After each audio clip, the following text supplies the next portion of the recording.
Okay, we should be live. I don't know. Do I want to play this with the keyboard and the mouse or with the controller? I don't even remember the controls in this game.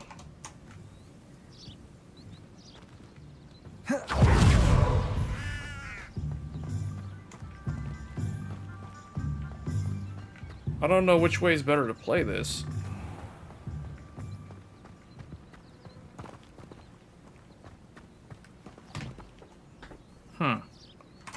Oh well. Let's see.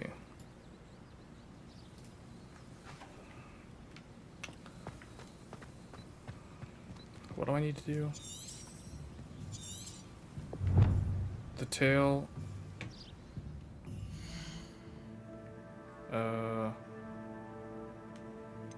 Talents. Dark arts?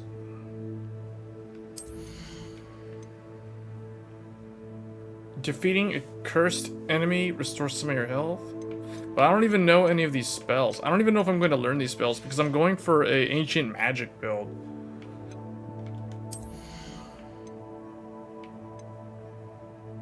Oh, this is to level up the spell. This is not to learn the spell.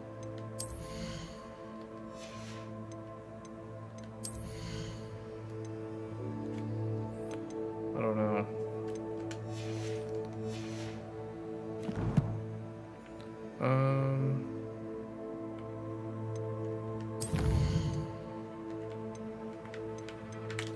Not sure what I'm supposed to do. Oh, quest? Meet with Deke. Use Roland's map to follow his trail. This is the main quest, and then there's this one.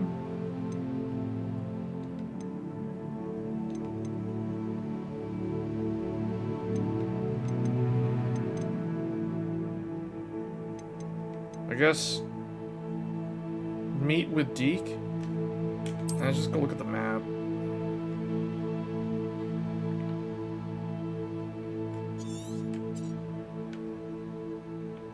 Oh, they want me to go here?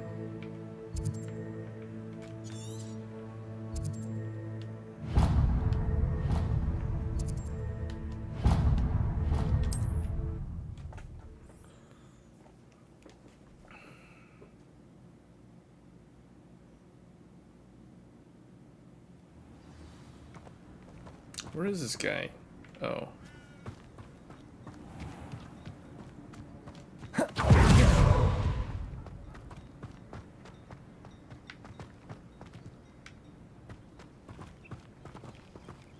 Lower Hog's Field? Wait, is this centaurs? Caution, centaurs. Goblins beware. I don't... Am I supposed to...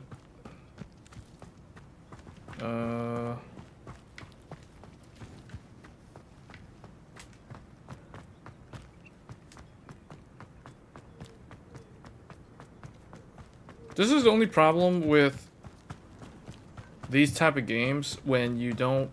When you, like, take a break. When you take a long break from RPGs, like this game, for instance, you forget what you're supposed to do. If you take a really long break, you forget the controls and you forget how to play. Aloha Mora. Oh, what am I supposed to do? Oh.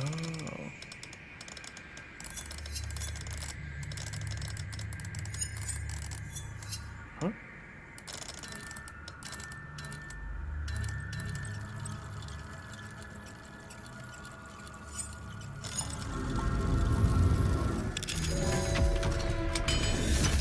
Apparently that was it?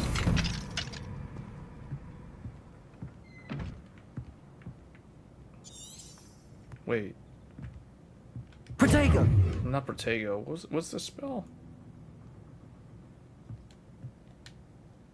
I forgot how to play this game. Lumos. Man, I don't know what I'm doing. I completely forgot how to play this game. I don't even remember how to do Revelio. Revelio. There we go. Oh man, I think the last time I played this game was probably like April or May. Hey, Joey.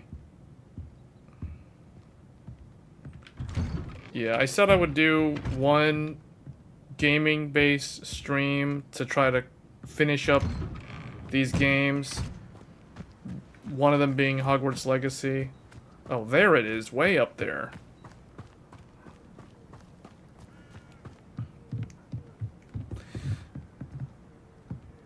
Wait, why is he here? That guy, wait, he vanished. Yeah, so I am testing, so I was able to get, I don't know, I think there's a good chance that the 7950X that I have has a slightly better memory controller than the 7950X 3D. And the reason why I think that is because every time I load the XMP profile, now, see, I don't know if it's the CPU or if it's the motherboard. Might be the motherboard. So when I load the XMP profile for 6400 megahertz for the ASRock Steel Legend, ASRock will default, or it'll train the 7950X3D to Gear 2 mode for 6400. When I load the exact same XMP profile, exact same memory to 6400 on the Gigabyte Aorus Master for the 7950X, it will train it to 6400, but it will actually set it to Gear 1 mode, which is interesting. Now, I'm actually running it in Gear 2 mode because, like I said the other day, I didn't want to bother stability testing, and I know there were some comments in the latest video saying that I could have tried to get 5600 megahertz. Yeah, I could do that, and I might look at that in future content. But the thing is, I'm only running 2 DIMMs now, so that's kind of irrelevant. I'd rather just run 6400 on 2 DIMMs for 96 gigabytes total versus 192 gigabytes at 5600. So, I don't know, it's one of those things where it's like, I don't really need 192 gigabytes of memory, but I understand that a lot of people do. Oftentimes, I always get the comments saying, well, what do you need all that memory for? And I don't even bother to respond to those comments because I'll just let other people respond to those comments. And sure enough, people will respond with comments like, well, if you're running a lot of virtual machines, basically stuff with VMware, it's almost always like that for high-speed memory, or not high-speed, for high-capacity memory. So actually, we have some time before this quest starts. We can kind of look around here and see what these people are doing. Only a hairy-hearted sod would cast flipendo on a cow. Why are these... a body like incendio. That's what my mother used to say. Oh, I don't know. This is kind of it. This game is actually pretty good, you know? Like, I should have played this game more back when it was newer, when it was more relevant earlier this year. Aloha Mora. For a bit of dying, are we?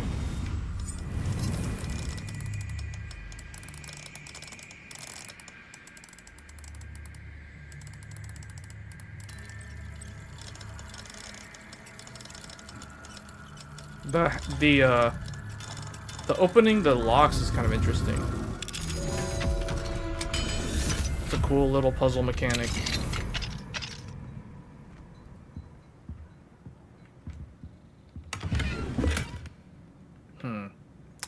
Not a whole lot in that treasure chest.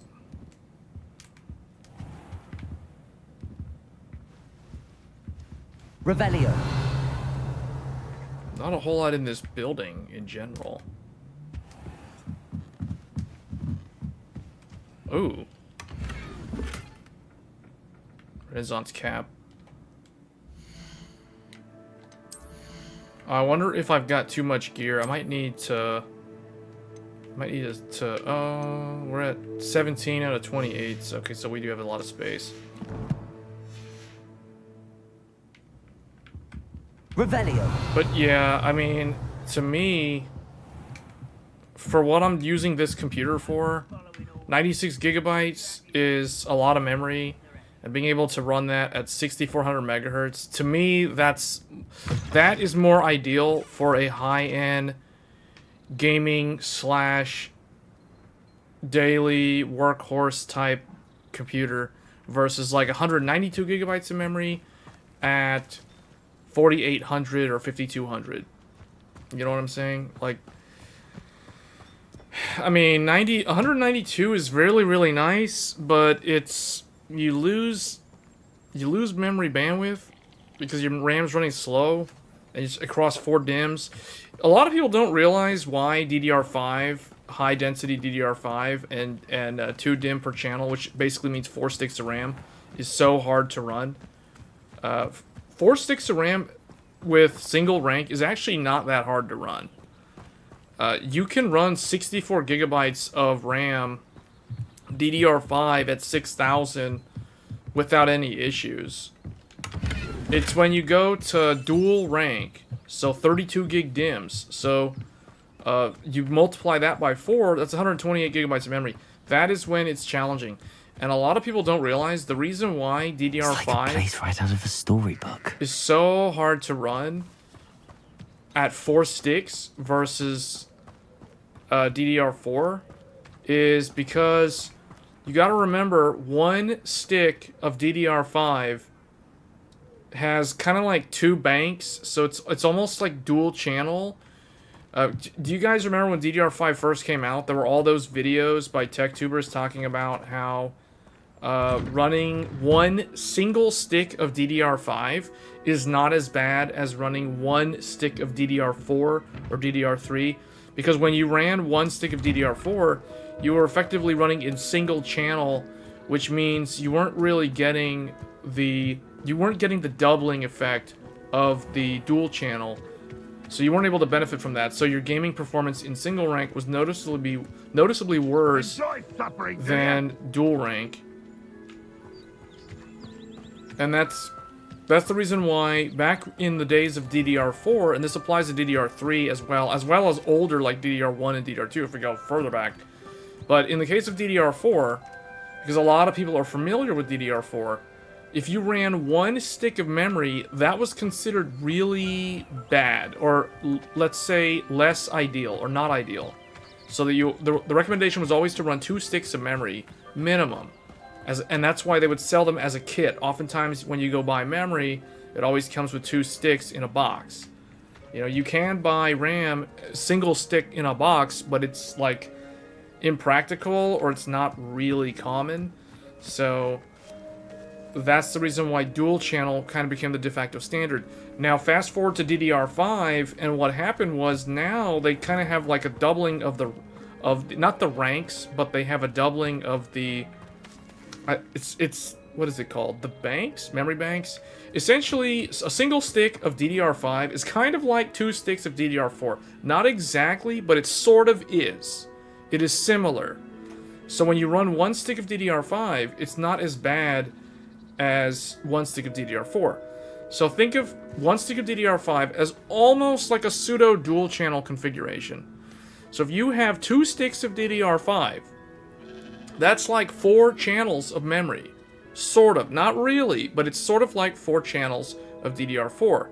And that's 2 sticks of memory. So can you imagine if you run 4 sticks of DDR5, that's kind of like 8 channels of memory talking to the IMC. It's not true 8 channel, but it's kind of like more than 4 channels.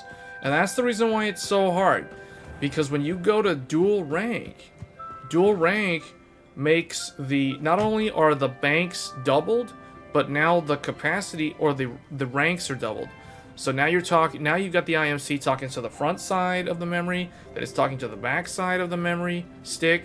So you got RAM on both sides, and the electrical load is way higher, and you're doing that across 4 sticks. That's like 8 channels, even though it's really just 4 channels. But you get what I'm saying? So it's like, that's why when you look in CPU-Z, notice in CPU-Z under the memory tab, it always has a 4x32 or something, or a 4x something bit.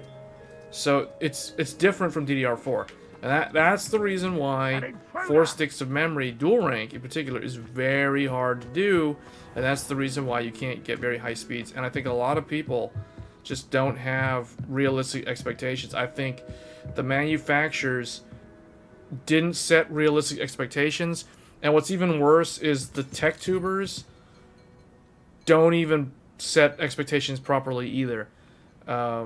Usually what I see is just a bunch of videos showing like 2 sticks of memory, which is fine because that's the most optimal. But it's always like 2 sticks of 16 gigs. So it's like 32 gigabytes. Everyone's testing with 32 gigabytes. It's like, okay, I guess that means 32 gigabytes is the, I guess the normie, mainstream, whatever you want to call it, average setup now. And 16 is like the minimum. 16 is what 8 used to be. 32 is what 16 was. And 64 is like high end. And anything above 64 is basically like hardcore enthusiasts. Like I run a lot of VMs. I do a lot of video editing. Like those kind of people. Like not really gaming, because gaming doesn't need more than 64 gigabytes. But I would say the argument can be made today where like 48 to 64 is kind of the best configuration for a gaming PC. I would say most ideal, based off of what I've seen with my own testing. So that's why I kind of think 32, in my mind, 32 is the minimum. 64 is the kind of like the target, if you will. Like if you're building a PC, you should try to aim for 64 gigabytes of memory, not 32. 32 is kind of like the minimum spec. We've seen that a lot. Hey, Matt. Yeah, I decided to just do what I said I was going to do. Play some Hogwarts Legacy. Marcelo was in the Discord saying... was asking, I guess, let me put the thing in there. 32 isn't the minimum. I think it is. Well, okay, it's not the minimum, but I think it's kind of the... If we're talking enthusiast computers, not like regular, like, you know, not like a pre-build or something, I kind of think 32 is kind of like the lower end of the spectrum for an enthusiast PC. 64 is in the middle, and then like anything above 64 is kind of like hardcore overkill. You know, future proofing, whatever you want to call it.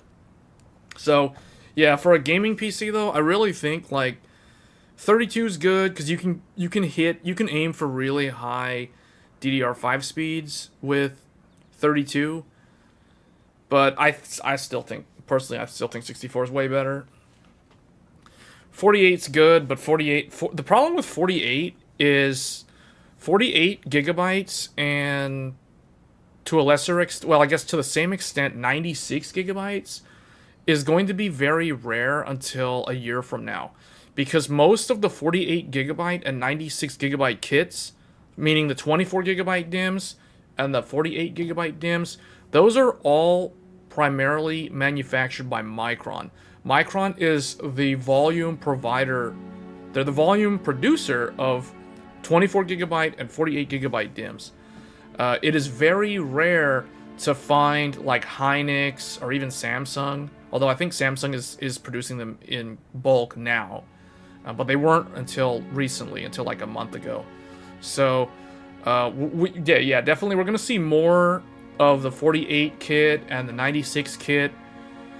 But it's going to take a while to see like the high-end capacity. Like, it's going to take a while to see like high-speed 96 gigabytes. Because right now, like for example, the memory that I showcased in the recent video for the 192 gigabyte on AMD, that is very expensive RAM. If you look up the RAM in the link on that video, you'll see that's like $400 RAM right there. So that's kind of like what people were paying for a 64 gigabyte kit 8 months ago. 8 to 10 months ago. Basically, like when... I know this because when I upgraded to the 7950X back in like September of last year, it was like the end of September, I had to pay like $400 for 64 gigabytes of memory. Like the rip jaws, the 5600 kit, 5600 megahertz 2x32, so that's 64 gigabytes. The G-Skill rip jaws, the ones that I featured in the Intel video, that RAM cost me like $400 back when I bought it last year for the 7950X. So that's 5600 64 gigabytes. $400 10 months ago. Now, if you want to, it's like $400 today is like 96 gigabytes of RAM at 6400 megahertz. So that's significantly better than what we had a year ago. But that's what I'm saying. Like, looking for high capacity, like 96 gigabytes, SK Hynix, high speed is going to be very expensive and it's going to be very hard to find. So, like, literally, when I went into Micro Center to get that RAM, they only had two. They had a quantity of 2 in stock. And I'm like, okay, I'll take both. Because I knew, like, either I was going to get them or someone else was going to buy them. And then I'd have to wait for, like, 2 months to get more. Or unless I want to buy them from, like, Newegg or something. And Newegg's pricing was, like, worse. So it's like I'd have to wait for Newegg to come down. I have to wait for Amazon to come down. So yeah, you'd be spending a lot of money on, like, 48 or 96. Now, 48 is probably not that expensive. 48, I think, is, like... You can get, like, a 48 gigabyte 6400 or 6000 for, like, $300-ish dollars. Or, no, I think, like, 200 something dollars. So, I don't know. It kind of depends. But, like, for the high speed, 48 gigs is, like, $200 to $300. So, I don't know. I'd rather just get, like, a 64 gigabyte kit for 6000 or 6400. That's kind of what I'd aim for. Now that we can run that on Ryzen pretty reliably, I personally think 96 gigabytes is what I would do, but I can totally see a lot of people doing 64. Like, I think 64 is going to become the new kind of the target that everyone's going to slowly, like, the general market, the gaming PC market is going to slowly converge on 64 gigabytes over the next 12 to 18 months. We'll see, because when I look at, like, the stock, at Micro Center, and then what you see on, like, Newegg's listings, it's a lot of 64 gigabyte. Like, 64 gigabyte, there's tons of 32, but 32, that's just because 32 is, like, the kind of the what I consider the average today. What are the timings on that kit? 32, I think 32, 36 something. Let me... Hold on. Where is...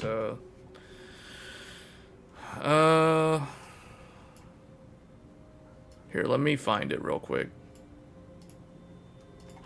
Because I had it... I was looking at it again earlier. It's hard to get. Micro Center doesn't have any right now. G-Skill, Trident, Z... DDR5, 96. Why do they never... Oh, Z5. Newegg search is too specific. Alright, here it is. Alright, so this is it. If you want to see... This is the RAM that I'm running in this PC right now. I'm running this at the XMP profile. I'm literally just... I load XMP, set SoC to 1.2, and that's it. That's all I do. And then it just goes. And it's fast, and it's good. And it's a lot of memory. So this is probably the fastest you'll be able to do with the highest capacity available. So 96... I basically what I did was I upgraded from 64 gigabytes to 96 gigabytes. And I went from 5600 64 to 96... Or... I went from, what did I just say? I went from 5600 64 gigabytes to 6400 96 gigabytes with the new AMD Agisa update. That's what's allowing me to do that. So, and it's 100% rock solid stable. I wouldn't be streaming with this RAM with these settings if it was unstable. So, here we go. So 64, so the timings are...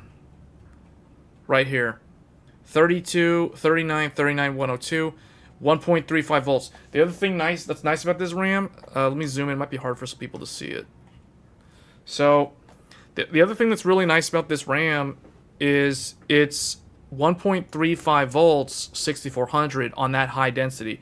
So that means if you wanted to try to overclock this to like 7600 or 8000, you're not going to be guaranteed, because the memory may not be able to do that. reliably or stably. I mean, and AMD, who knows, like the problem is if you buy a 6400 kit hoping to overclock it to 8000, not only are you betting on the Silicon Lottery for your IMC, you're also betting on the Silicon Lottery of the actual DIMMs themselves being able to reach those speeds. So that's why it's like, if you want to play around with 8000 megahertz, I don't recommend this. Like I would recommend lower density. I would do what Met said, like 32. If you're aiming for 8000 megahertz, get a 32 gigabyte kit. Just get like 2x16 and try to see, because with that kit, you'll be able to eliminate the random probability that your RAM can't do that speed. You know what I'm saying? And you would not have spent that much money, because this RAM is extremely expensive at $400. And you basically get to verify what your CPU's IMC can do. Like, if it can do 8000 on 32 gigs, it might be able to do that on 64, although the voltages are probably going to have to be higher. And maybe you can do like 7600 or 7400 or something, 7200 on 96. So, yeah. But this is, I think, like, for just practically speaking, like, if you just want the most amount of RAM at the highest speed possible, this is the best deal. Like, literally, this is the best RAM, because you're guaranteed 6400. Doesn't matter if you're on AMD or Intel, they'll both do 6400 with this RAM kit. They'll both do 96 gigabytes. It doesn't even matter which motherboard you get. I tested this on ASRock. It works on the ASRock Steel Legend. It works on the Gigabyte Aorus Master. It works on the Gigabyte Aorus Elite. Now, I don't have an MSI motherboard that does DDR5, and I don't have an Asus motherboard that does DDR5. So those two I can't speak to. But in theory, like, even though this RAM is too new, it's not on any QVL list, as far as I know. It's not on any QVL list that I've checked. Maybe it's on, like, the Asus Crosshair Extreme or something, but it wasn't on any memory. Maybe on, like, an Intel board, because this is an XMP kit, so it might be on, like, some super expensive Z790 QVL list or something. But I can tell you guys, it works on AMD with the XMP profile, and it also works on Intel, and it also works on, like, lower end boards too, like sub $300 motherboards. So yeah, it's good. I wish there was like a Z5 Neo, but I don't have any Z5 Neo memory. You need Hynix 8i RAM to get 7200 or higher for the most part.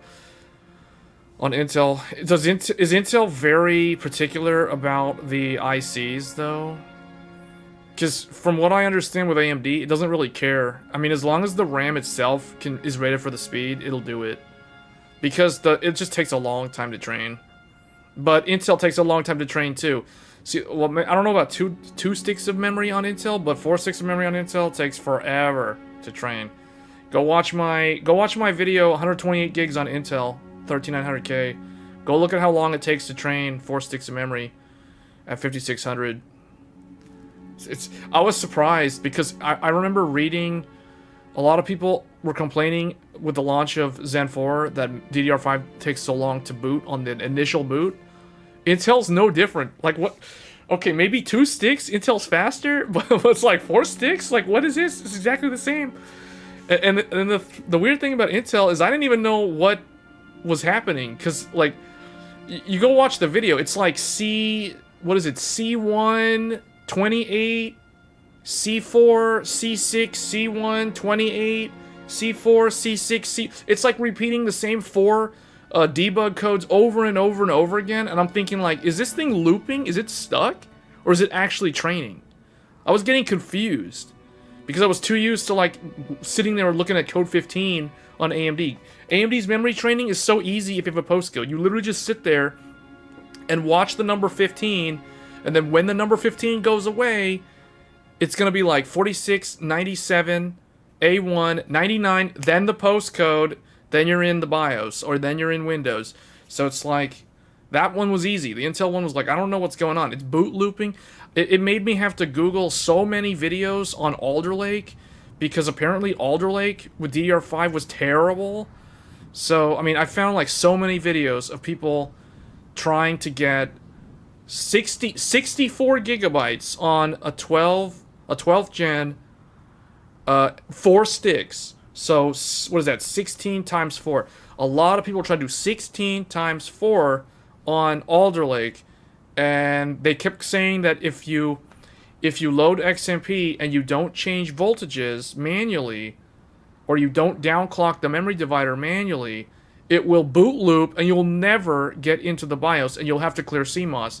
And I was afraid that that was happening with the 13900K because I kept seeing C1, 28, C4, C6, C1, 28, C4. I was, you know how I memorize it? Because I like literally, it takes like 5 to 7 minutes to train 4/6 of memory on Intel, and you just sit there watching those symbols scroll across the screen over and over and over again. So you might, after a while, you memorize them.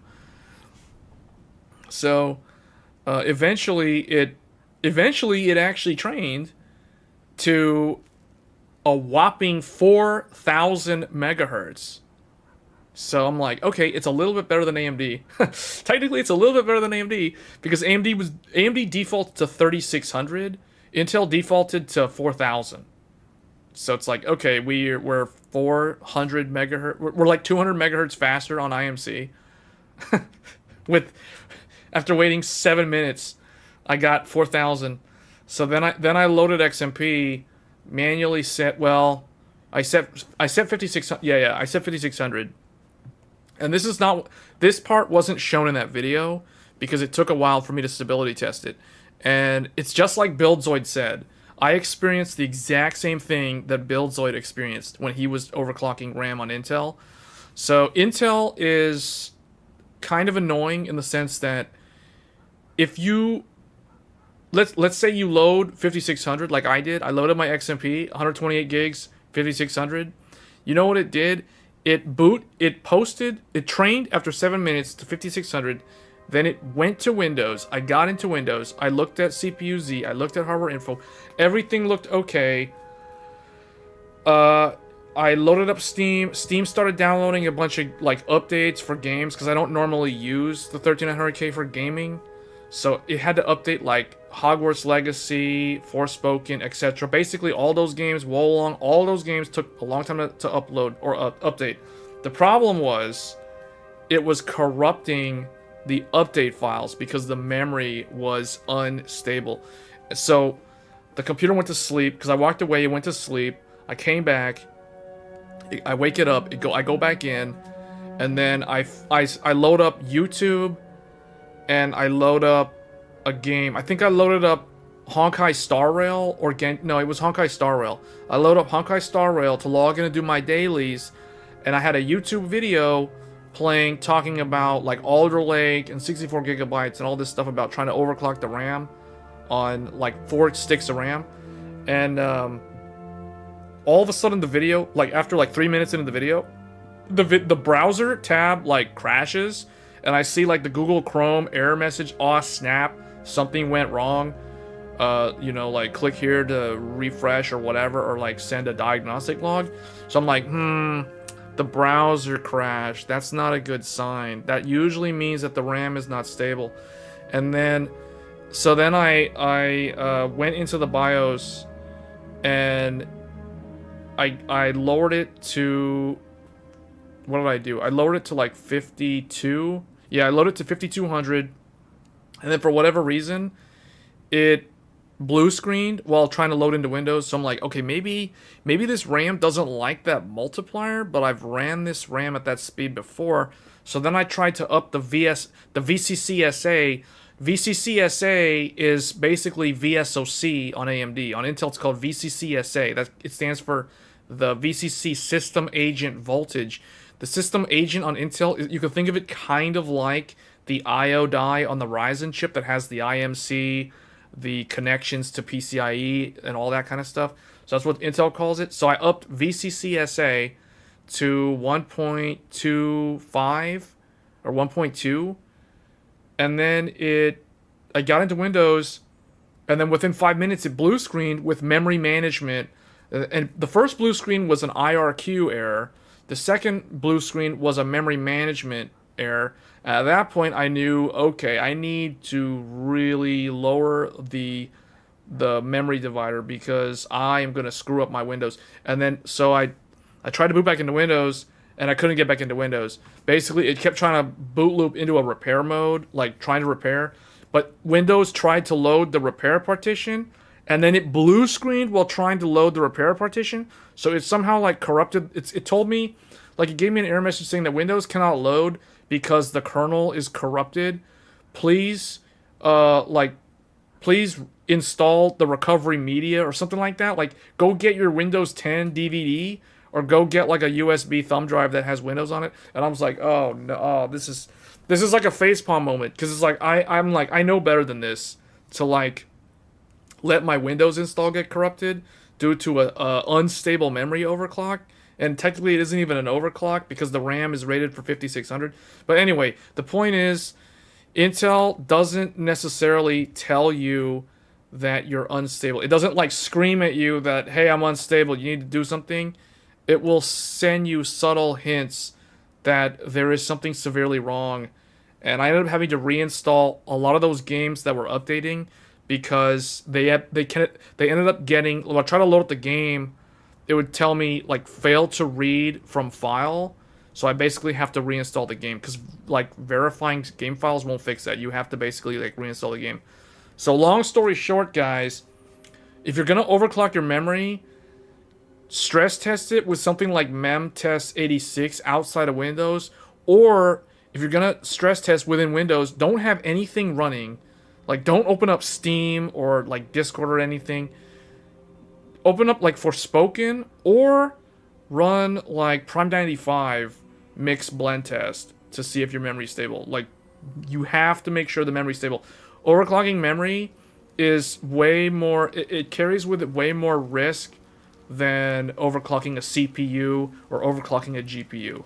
It's like if your memory is bad and you're running memory errors and you don't know that, you're basically corrupting your files. You can suffer data loss from unstable memory. You can corrupt your operating system. In my case, I corrupted my Windows kernel. So yeah, it's a thing, and I learned the hard lesson. It was super annoying because it wasted my Tuesday evening when I was working on that video, and yeah, it was super annoying. So, and I never ran into that problem before, but I guess thinking back, I should have explored high-speed memory on Intel way earlier, like way back in like January, back when I was looking at it on AMD. I should have done the same thing. Then this wouldn't have happened to me. But anyway, that being said, 2 sticks of memory is better than 4 sticks of memory. That's what I learned. So, run as much RAM as you can at the highest speed that you can. Hey Sid, I'm waiting for this quest to naturally, like, happen, and it just doesn't seem to happen. You know, I have ray tracing turned on in this game, and it really makes the nighttime scenes look really weird with the puddles. So we've got RT enabled, for those wondering.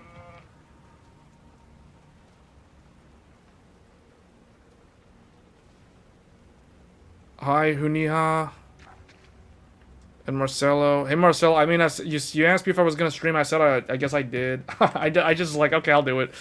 It'll give me a chance to play some Hogwarts Legacy. Because I really need to get some traction on this game. Imagine how inconvenient travel was before. That's why you don't overclock your RAM? Well, yeah, like... Well, see, it's not a problem with 2 sticks. It's like 4 sticks of memory is so hard to run. 4 sticks of memory is just so hard to run. But having to reinstall, like, having to recover Windows and reinstall all those games that were patched incorrectly, not fun. 2 terabytes? It's going? What about that? I don't think there's anything wrong with overclocking RAM. It's just you want to make sure that you have the right expectations. Like, I had a comment on my video when I would tell people, I said in the conclusion, you have to have the right mindset if you want to run 4 sticks of memory. I said if you want to run 4 sticks of memory, you have to come to terms with the fact that you're going to be limited to, at best, 48 to 5200 megahertz. Like, if you can't accept that, don't run 4 sticks of memory. It's and the thing is, it doesn't matter if we're talking about AMD or Intel. Now that I have tested both of them throughout the course of this past week, now I understand the reality of 4 sticks of memory on both platforms. And the funny thing is, you don't hear many people talk about Intel. Like, almost all the 4 sticks of memory complaints have always been about Ryzen. But Intel's no better. In fact, Intel's the one that's more likely to corrupt your operating system. Because AMD, if AMD's unstable, it will tell you pretty quick. That's the nice thing about AMD. It's if it can't do it, it's no, man, I can't do it. It's too hard. I'm too fragile for this.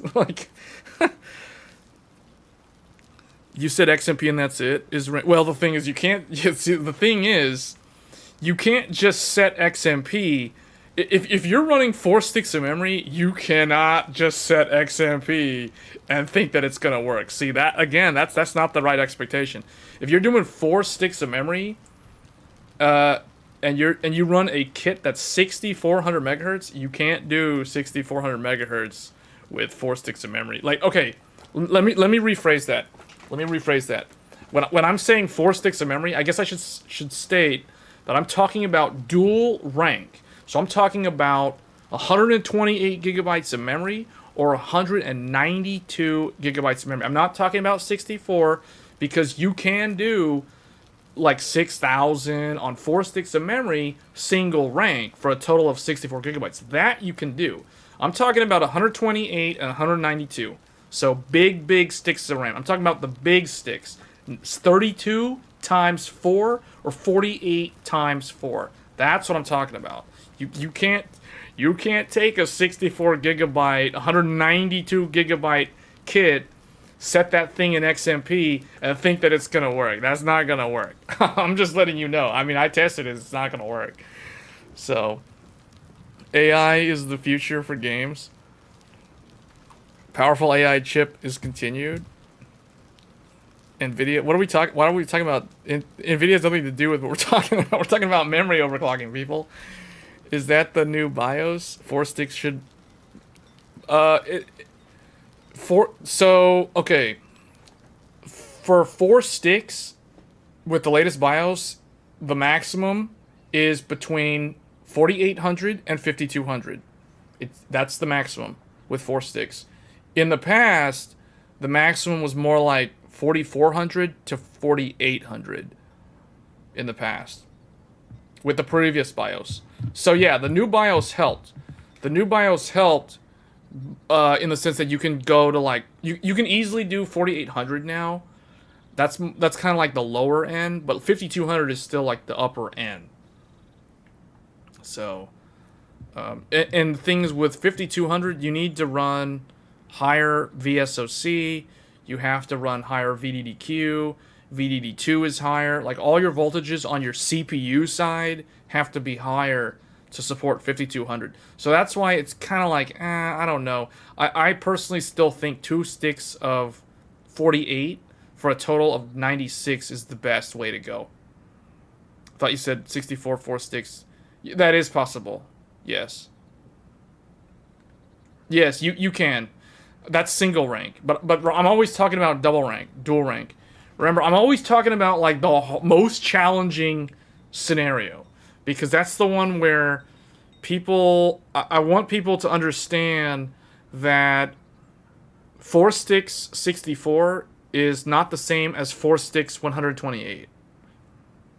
So there's a difference between single rank and dual rank. There's a big difference actually. So.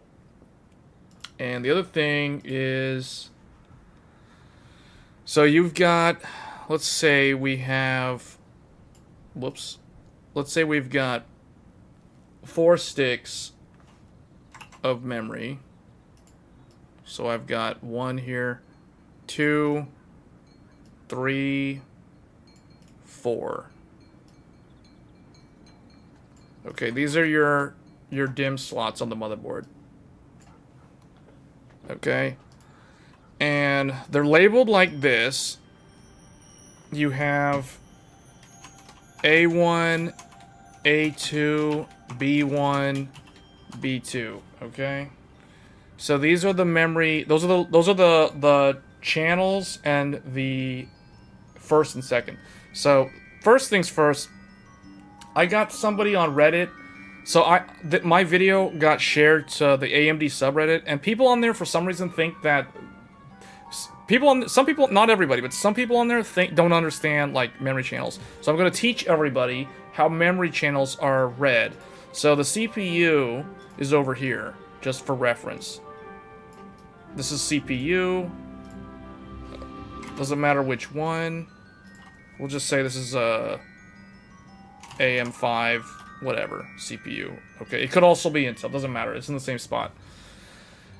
Okay, so memory is set up as dual channel, meaning two channels. You have channel A and channel B. For some reason, people think that the channels are channel 1 and channel 2. That is incorrect, but ultimately it depends on how the motherboard manufacturer uses the labeling. But pretty much it's standard channel A, channel B. So you have A channel and you have B channel. You have, for channel A, you have the A1 and you have A2. And for channel B, you have B1 and you have B2. So you've got the first and the second. Now, but the problem is, what they don't tell you, you have to go look in the manual if you want to see this, but A2 and B2 are always the first ones electrically. What that means is that when we have a wire, still need improve more. You mean the motherboard or the CPU? So anyway, the memory traces are done like this. So when the CPU talks to the memory, it goes like this. The first slot that it talks to electrically is A2. Okay. And then it also will talk to B2 as the first. You should click this part of the stream and send to AMD subreddit. Well, I don't know. Maybe. Yeah, maybe this will become its own video. Maybe this will become its own video because, okay. Anyway, the point is, this is how it works. Channel A, channel B. So, when you want to run 2 sticks of memory, you populate, well, we'll use a different color. We'll use red. You do A1, A2 and B2. The reason why you install 2 sticks of memory in A2 and B2 and not A1 and B1 is because if you want the CPU to talk to A1 and B1, it means that it has to run all the way across A2 and then go into A1 from over here. Likewise, if you want to go to B1, it has to run all the way through B2 into B1. That means that the wire length, the amount of wire that it has to run to get to A1 and B1 is significantly longer. It's a longer distance to travel for that electrical signal to get to A1 and B1. This is the reason why, if you want 2 sticks of memory, or if you're going to only use 2 sticks of memory, you need to plug it into A2 and B2, not A1 and B1, because if you plug it into A1 and B1, it has to go through A2 and B2, and if there's nothing in A2 and B2, then you have an open circuit, and it's probably not going to boot. Going to nanoseconds. But yes, the latency will be worse if you are running your RAM in A1 and B1. And that is also the reason why when you run 4 sticks of memory, if you populate the whole thing, so if we're running all 4 of these for a total of 64 or 128 or even 192, the latency goes up because it has to account, the total latency has to average across both sticks for each channel. So your latency is worse when you have 4 sticks of memory versus 2 sticks of memory. This is the reason why I always get questions when I do my PC build video. I always get people asking which is better, 4x 16 or 2x 32. Like, I always get this question. This is a very common question. Which is better, 4x 16 or 2x 32? Well, the correct answer is 2x 32. That's definitely better than 4x 16. It's better for latency because, as we just explained, you don't need to take into account the additional latency incurred by A1 and B1 because you're only using A2 and B2, so your wire traces are shorter, so the amount of time it takes to read and write to the RAM is much quicker. So this is why this is preferred. And this is the reason why my strategy when I first upgraded to... Oh wow, Mr. Math. Mr. Math just subscribed. I'm thinking we're teaching like a math class here, but there's a little bit of mathematics involved, but not really. It's just basically latency, but thanks for the sub. But the point is, when I upgraded to AM5 last September, my original goal was always this, like from the start. I wanted to run 64 gigabytes of memory, so I completely ignored the cheaper 16 gigabyte kits. I didn't want to buy like 2 of those. I would opt for the 2x32 because even though it was more expensive, it was better in terms of latency and it was less stressful on the memory controller because it's only 2 sticks of memory, so it's less electrical load on the IMC. So that is why this is the better solution. And even now, you have other options. So there's also... well, now we also have 2x48. Well, there's 2x24, and there's 2x48. So these are the newer ones.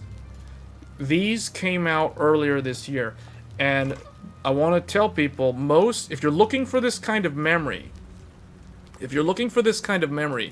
most of this memory is manufactured by Micron. Almost all of the 24 and 48 gigabyte memory kits are Micron memory. So that is the reason why not a lot of enthusiasts are showcasing these configurations. Most of what you see online is going to be, well, the most common one is actually 2x16. This is the most common because this is 32 gigabytes of memory. So it's single rank. It is less stressful on the IMC, which means it is the most overclockable. It is the easiest to overclock, and that is the reason why almost every overclocking video where someone is showing, RAM that is running faster than 6 gigahertz, it's almost always 2x16. But I'm all about capacity more so than just, speed. So most of this stuff is Micron, and that's the reason why you don't see a lot of content showcasing 2x24 or 2x48 because most of it's Micron, which means that it doesn't really clock that high. Most of it's actually kind of slow. So there are a few memory kits out there that can clock high that are made by Hynix, but though they're very expensive. We're talking like $400 for a 96 gigabyte kit. How much less performance though for 2 sticks per channel? It's realistically you won't notice it, but if you were to benchmark, you will notice a difference. 4 sticks will perform worse than 2 sticks in general. But at the end of the day, you're talking about anywhere from a negative... You're talking about a performance loss of, say, 1 to 4%. So it's a single-digit percentage loss. It's not that significant. It kind of depends on what you consider a significant loss in performance by going with 4 sticks of memory.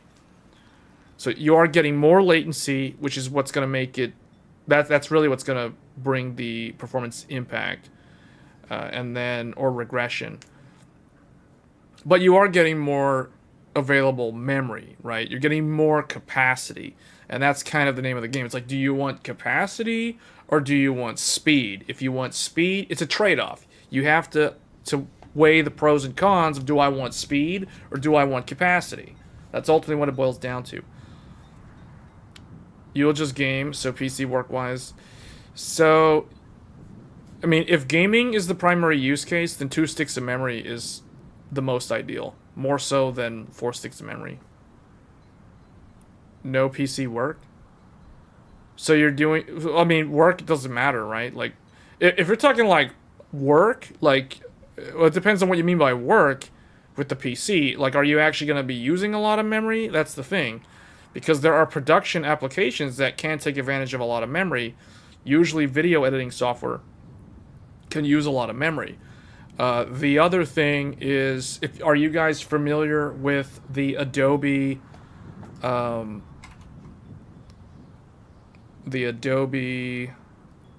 Adobe rule of thumb for, like, building a content creation workstation? Do you guys understand, like, the Adobe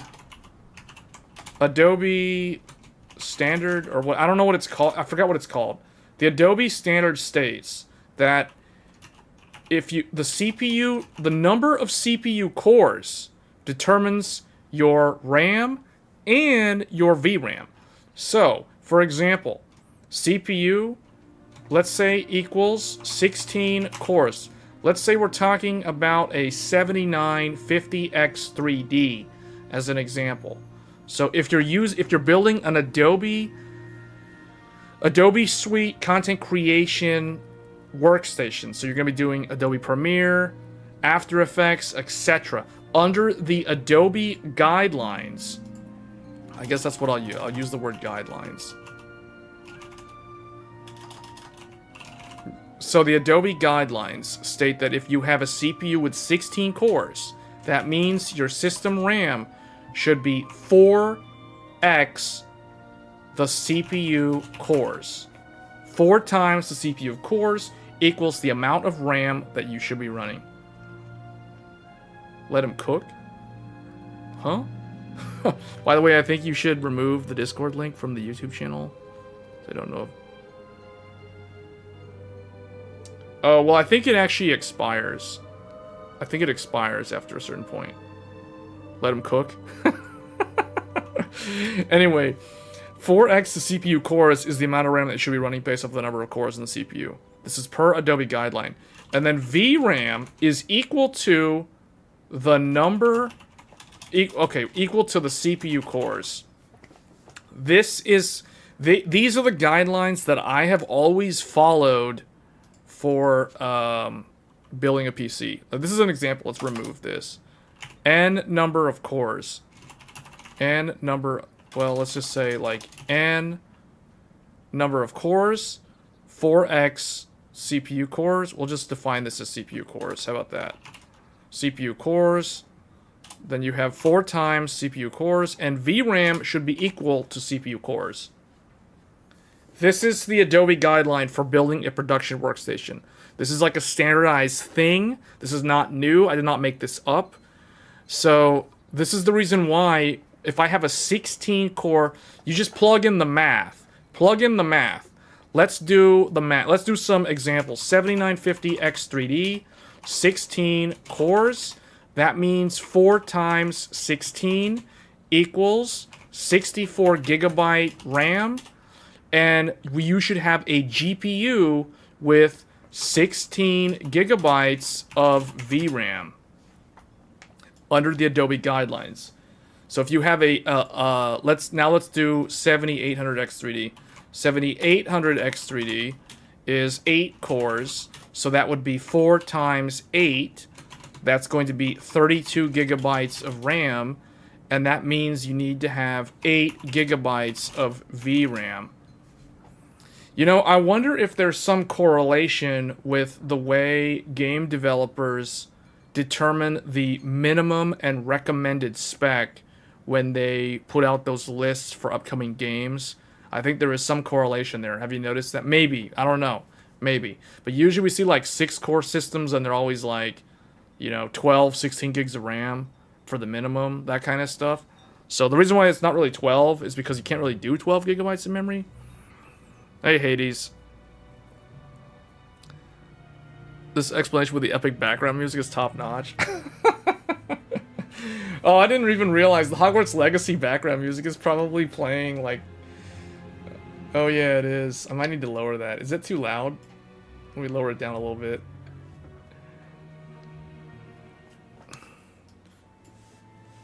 I mean, these are the guidelines for a workstation.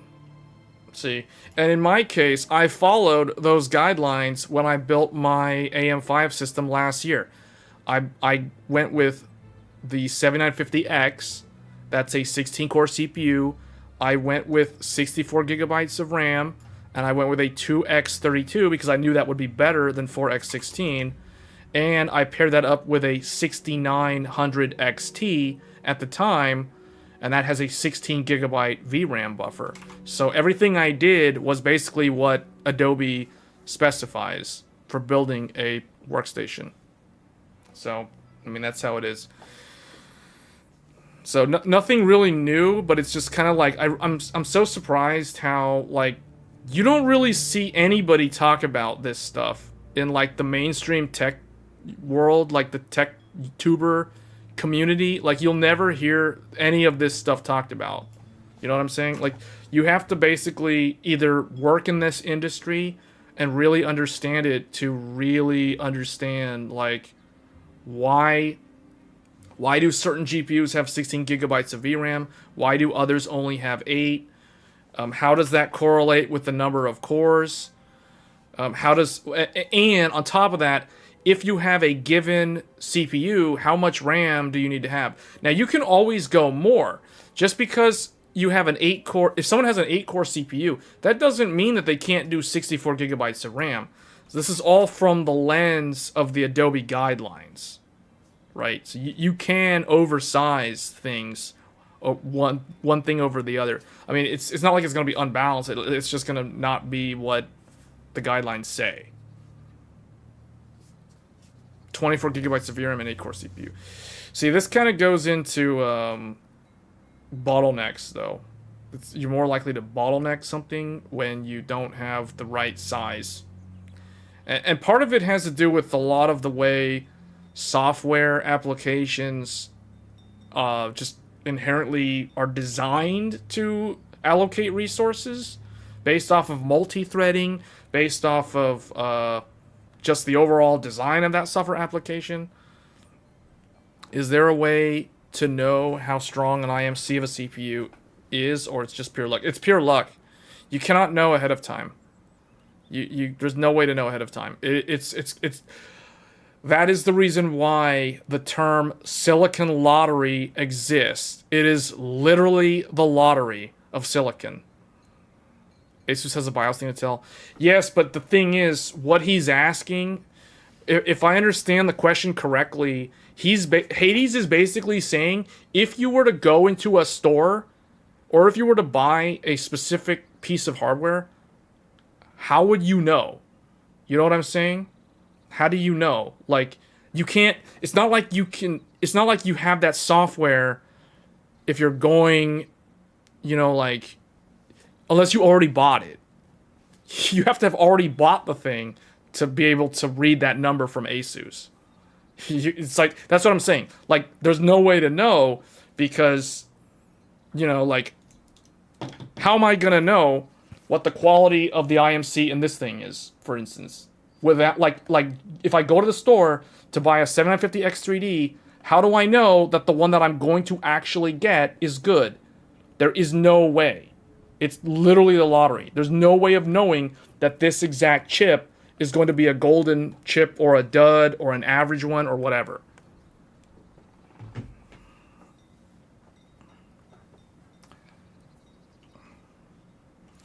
Okay.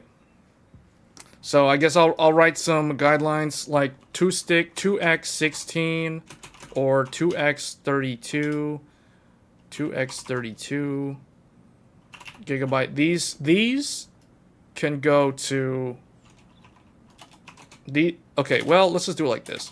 This one can go to like 8,000. Like this.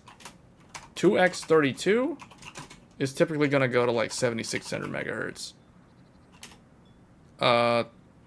Let's see, what else we got? Oh, we have the 2x24. I have no idea. I've never encountered that configuration of RAM. So 2x64 doesn't exist. So the next one is going to be 2x48. This one is... I don't know what the upper limit on this is, but I know that it exists for 6400 today. Yeah, so this is kind of the... And here's the thing. So now let's talk about like 4 sticks. If you're doing 4x16, you can do, you know, that.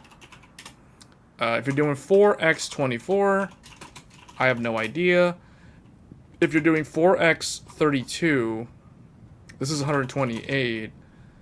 This is basically maxing out around 5200. And if you're doing 4x48, this is maxing out around 4800. So that's based off of my own testing. Okay, I've tested... Well, okay, these, I have to mention one caveat. These I do not actually have to test. Well, let me rephrase that. I have tested my own 32 sticks up to 6600 stable, but I have not... My memory is only rated for 5600, and it's Hynix MDI. So I can't get to 76 on my ancient G-Skill Ripjaws from last year. Because it's just, I'm memory limited by the quality of my memory. But from what I have seen online, you can do... like, the upper bound is around 7600 on a massive overclock. But the ones that you guys are seeing, anything that you see, like, in the tech media, talking about, like, 8,000 or higher, it's just puny 32 gigabytes. I mean, in some cases, I guess we forgot to mention one of them. I guess I should mention, because these do exist. 2x8 actually exists in DDR5. Not a lot of people do that, but I guess, like, that's the same. It's not very common, though. Most of what you'll see is 2x16. If you're talking like overclocking, it's always like 2x16. That's where all the speed is. So you guys can see how the upper bound drops off like a cliff as soon as you go to 4 sticks of memory and you run dual channel. These are, I guess I'll label this.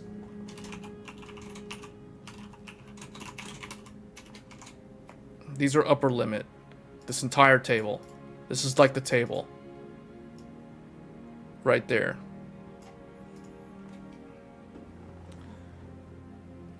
Yes. Yes, it's for both AMD and Intel. It used to be for... Okay, let me make one note about that. So in the past, up until AMD's latest BIOS, this, what you see up here, only applied to Intel. But because of the new AMD Agisa, they have basically reached parity. And then you can see when you're running 4 sticks of memory, there's no difference between AMD and Intel. It's identical. I've tested both of them.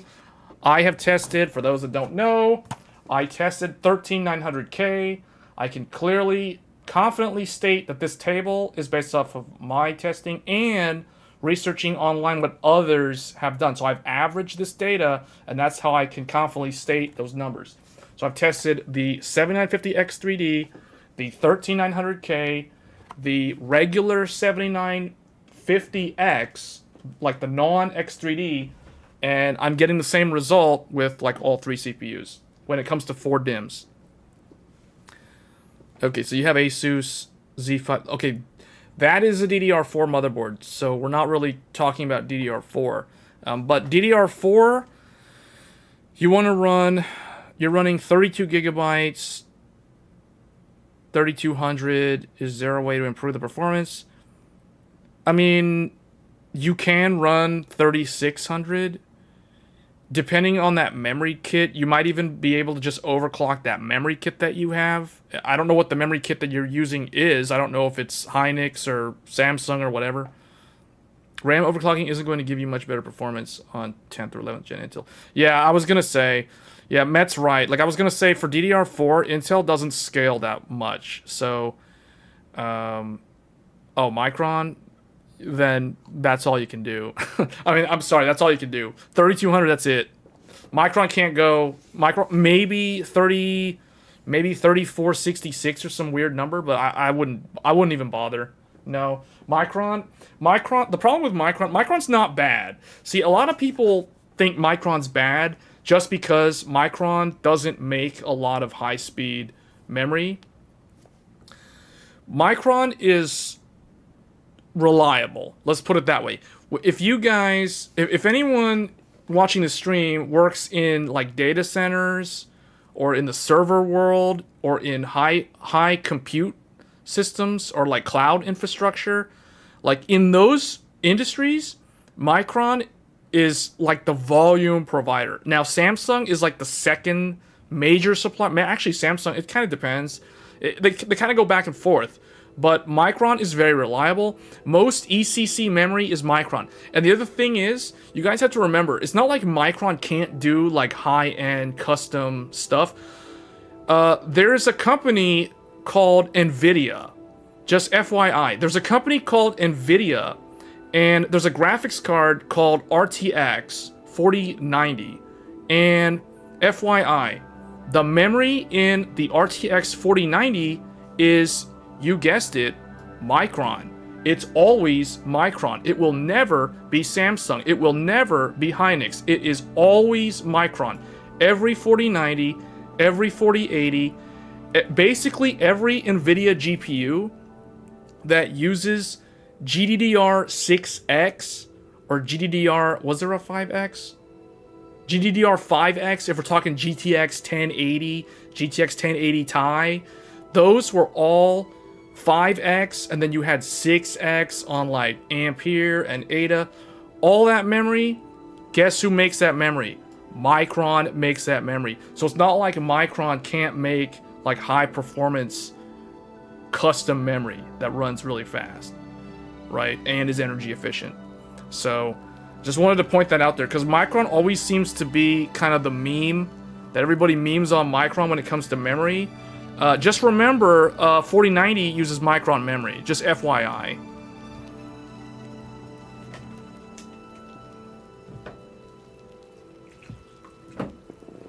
So it's good, it's reliable, but you're not going to be playing around with the speeds on it. What was the question? Is this both AMD and Intel? Yes, this is both AMD and Intel.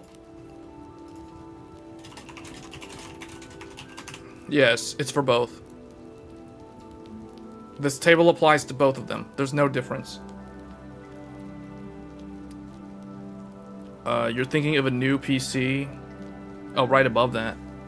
Do you ever think we can get to the point in PC tech to know if it's good quality from like stickers or something? That's a really good question. If that were the case, that would put companies, that would put up those, you know, those small companies. What was that one company that would resell binned CPUs online? Wasn't there like a website called Silicon Lottery? Wasn't it literally a website called Silicon Lottery that would resell binned CPUs?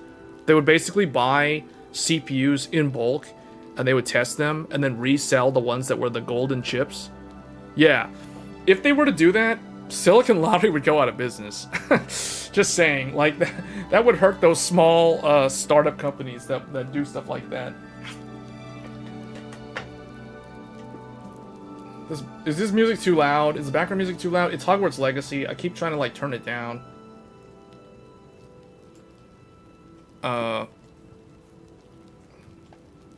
So I don't see that happening anytime soon. The reason why is...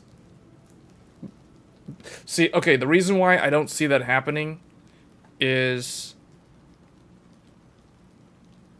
think about it like this. If I advertise a product as a golden sample, like if I advertise like this particular batch is the golden sample batch, so if you buy one of these, it's guaranteed to be a really good overclocker. And then I try to sell like batch B, which is like B tier, and then I have like C tier batch and etc. Everyone's just gonna buy the higher bin. You know what I'm saying? Like, and the thing is, like, you'll get people who don't even want to overclock that will still buy the golden sample. Why? Because it uses less electricity than the lower bin samples, because it has less leakage voltage. So there are energy efficiency reasons why somebody would buy a golden sample chip, even if they're never going to bother overclocking it. So it would create a problem for these companies trying to sell their products, because they would sell out instantly, or not instantly, but they would sell all their golden samples, and then they'll be left with like huge inventories of B tier, C tier, D tier CPUs and stuff that like people don't want to buy. You know what I'm saying? So that's why they don't do that. It messes with the channel inventory more than anything else. So probably want to be ascending. Is that the same case for Intel SKS? So KS is supposed to be a better bin, but it doesn't always come through. I know somebody that bought a... Okay, well, I know two people. That one has a really good KS. The other one got a dud KS, and they actually have a 3900K that has a better IMC than their KS. They actually bought the 3900K, then they bought the KS, and thinking that their KS would be better, because their 3900K could only do like 7200 megahertz on the RAM, but their KS could only do like 6800, you know? And they were using the exact same memory kit, exact same voltages, etc., and the KS was just a dud. So even then, it's not guaranteed. But in general, the KS is supposed to be better, but it's not a guarantee. I guess that's how I would answer that. It's not a guarantee. It's supposed to be better. Let's look at it this way.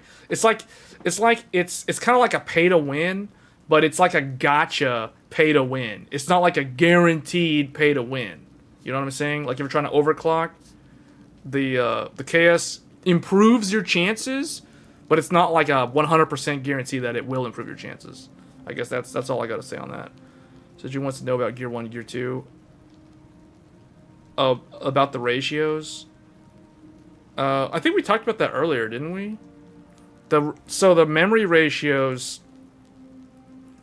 Oh man, the memory ratios, I think I've talked about memory ratios probably like on 4 different live streams now.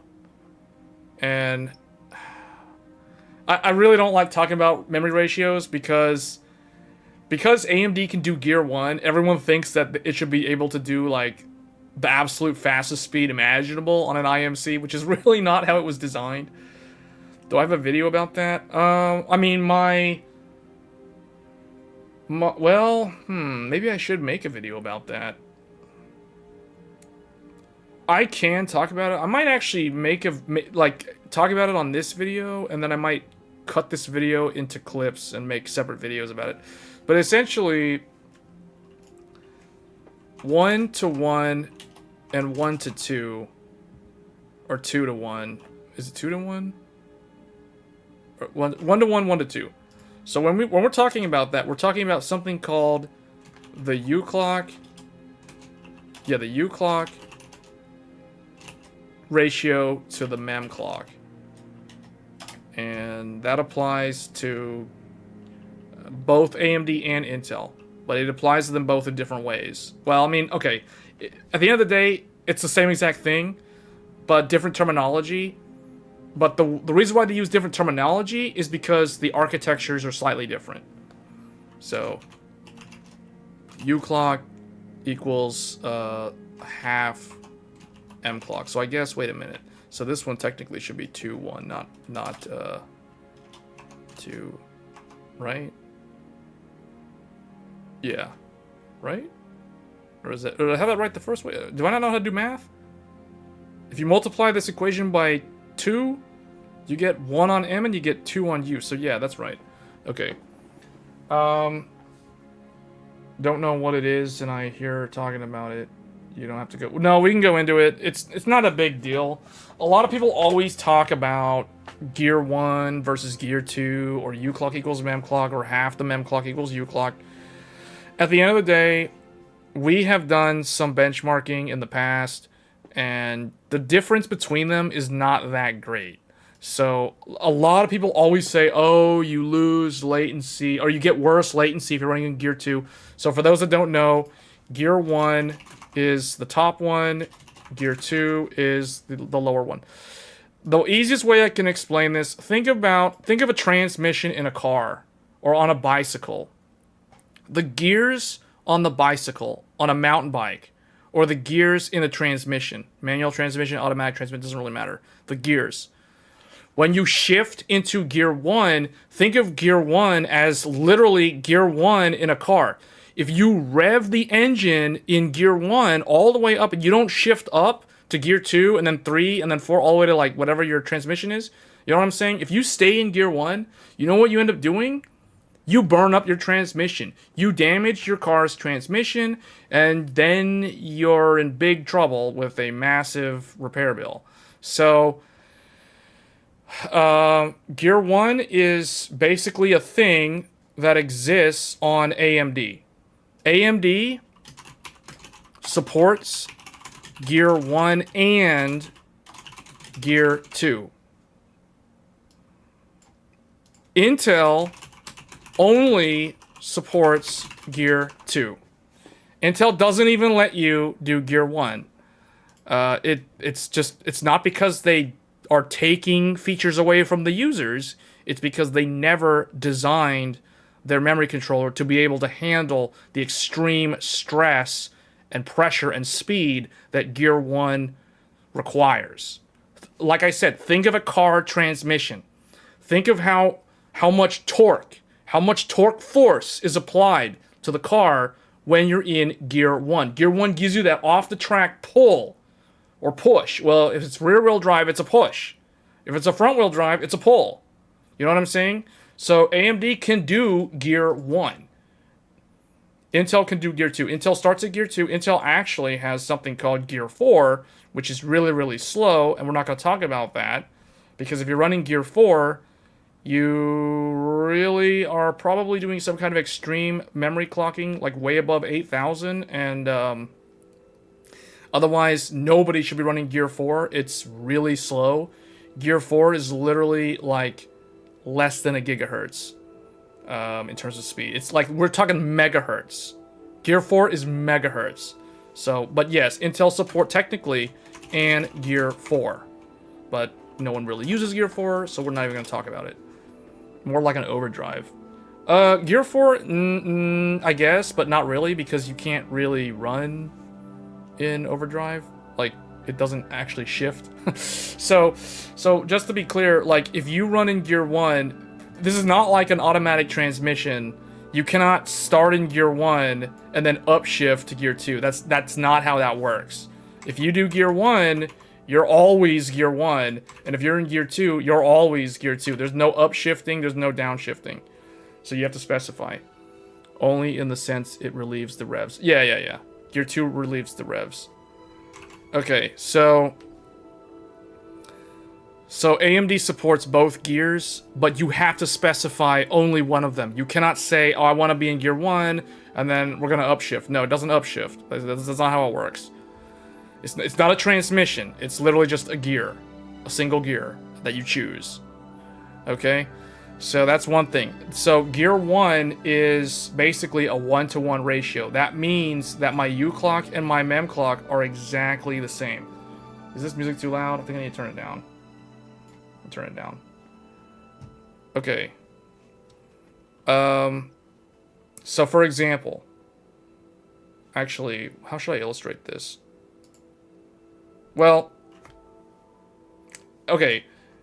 I think most most people are familiar with what a delidded AMD CPU looks like. Now, I know this is going to be upside down because in the motherboard, the core dies are actually on the bottom. But we're going to assume that we're looking at a 7950X or 7950X 3D or just a dual CCD. So the point is, the memory controller... We'll talk about Intel. If people want to hear about Intel, I can talk about Intel, but I think for illustration purposes, we can use AMD because it does Gear 1 and Gear 2. Intel, Gear 1 doesn't even apply, so it's a simpler system. So the IMC, the integrated memory controller, exists in that I/O die in the middle of the CPU. So this is the actual CPU now. Okay. Now in here, there is a fabric. The Infinity Fabric exists in the I/O die.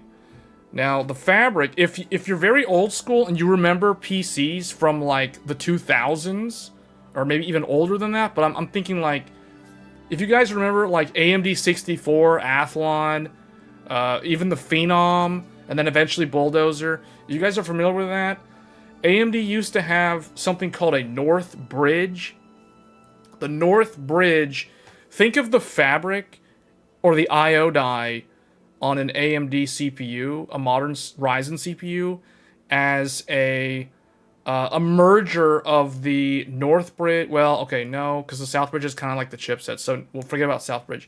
So the fabric, the Infinity Fabric, is kind of what the North Bridge used to be like 15 years ago, or like way back, you know, a decade ago, because actually Bulldozer had a North Bridge. So yeah, like 10 years ago. The South Bridge is the chipset. Now, we're not going to talk about the chipset in this because we're talking about memory. So the memory controller exists in the fabric. But to get to the memory controller, the cores, which are up here, these are the cores. The cores are here and here. To get to the memory, the cores have to go through the fabric because the fabric is known as the Infinity Fabric. It's basically Thanos, the Infinity War. So you got to go through the fabric to get to the IMC. So anytime you want to talk to the memory from the core, if you're like, let's say you're core number 6 down here, you want to access the memory. You want to do a read or a write. You have to go through the fabric. The fabric then goes to the IMC. Then the IMC will then go to the chunk of memory where that data needs to either reside or it needs to be accessed.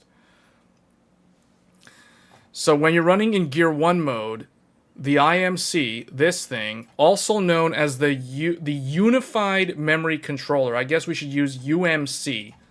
IMC equals UMC. Unified Memory Controller or Integrated Memory Controller.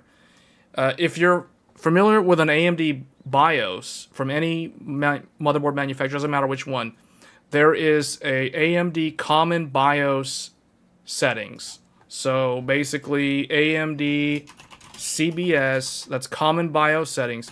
In there you go to UMC, that's the Unified Memory Controller settings. In that menu you'll find stuff like setting like VSOC, or maybe the memory context restore. If you guys watch Buildzoid videos, he always mentions like MCR. He's referring to memory context restore. That's what he's talking about. So AMD Common BIOS settings, UMC. So that's all the stuff for the memory overclocking in the Agisa BIOS. I should also mention that anytime you're in an AMD BIOS, or let's say you're on like a Gigabyte motherboard, if you go into the advanced under AMD CBS, as soon as you go into AMD CBS, this menu is the menu for what you're accessing is the Agisa menu. So Agisa stands for AMD Generic Encapsulated System Architecture.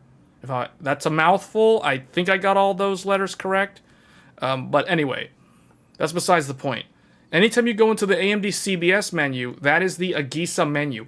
The overclocking menu, or the extreme tweaker, or the AI overclocking, whatever they call it, depending on what motherboard you're using, that is the motherboard manufacturer's own BIOS settings that are basically built on top of AMD's AGISA. They're basically using API calls at the firmware level to issue sideline commands to the AGISA black box, because AMD is different from Intel in the sense that Gigabyte, MSI, Asus, ASRock, BioStar, they are basically given AGISA as a black box, and they can talk to it via the API calls that they write in their firmware for their overclocking BIOS. So that's how that works. That's different from Intel. Intel stuff is a lot more open published, I guess. It's openly available for the motherboard manufacturers. AMD is more like NVIDIA in the sense that it's kind of a black box thing. They don't want people trying to like reverse engineer it, I guess. I don't really know. But anyway. So Gear 1 basically means that your IMC is running as fast as your memory controller. So your memory controller over here is M-clock. So that's this guy over here. That's your RAM speed. So actually, we will put U-clock over here. That's your IMC. We'll just put it right there. Okay, so that means Gear 1 means U-clock equals mem-clock. That means if you have, say, 6,000 megahertz memory. Let's say you buy a 2x 16 gigabyte 6,000 megahertz RAM kit. This is a very, very common. This is probably the most common RAM sold today for DDR5 for a gaming PC. Like super common, very, very easy to run. You literally just load the XMP or the Expo profile and it just goes. Okay, so what does this mean? This means that the profile will program M-clock to equal 3,000 megahertz. Under this profile, M-clock equals 3,000. Why does it equal 3,000? Because 6,000 divided by 2 equals 3,000. Remember that the true memory clock is always half of your advertised speed. Why is it that way? Because of the acronym DDR. Double data rate. Double data rate means that the advertised speed is actually a doubling of your megatransfers. So that is actually the megatransfer. So 6,000 megatransfers is achieved via a doubling of the memory clock, which is 3 gigahertz in this scenario. So when you're in Gear 1 mode, that means U-clock equals mem-clock. That means the IMC is in Gear 1 mode, and it will rev all the way up to match 3 gigahertz. Now, this is something that AMD designed the memory controller to do. It can actually run at 3 gigahertz. This is something that Intel did not do. Intel never designed their memory controller to run at a whooping 3 gigahertz speed. That is very fast for a memory controller. Think about that. We're talking about a memory controller. We're not talking about a core. Cores can go up to 6 gigahertz now. But a memory controller was never designed from Intel to do 3 gigahertz. That's like unheard of. So that's the reason why they don't support Gear 1 mode. But AMD apparently they can do, somehow, magically, they can do 3 gigahertz on a memory controller. Okay, so there is an if and an else if statement in the BIOS that determines this. So the way that the AGISA firmware is designed, the default is specified via an if and an else if statement. So AGISA specifies if M-clock is less than or equal to 3 gigahertz, then it will run Gear 1 mode.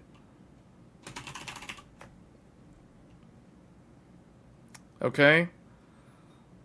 I don't know how many people have like a programming background. This kind of looks like pseudocode here. I wasn't expecting to write this in this format, but I think it makes sense.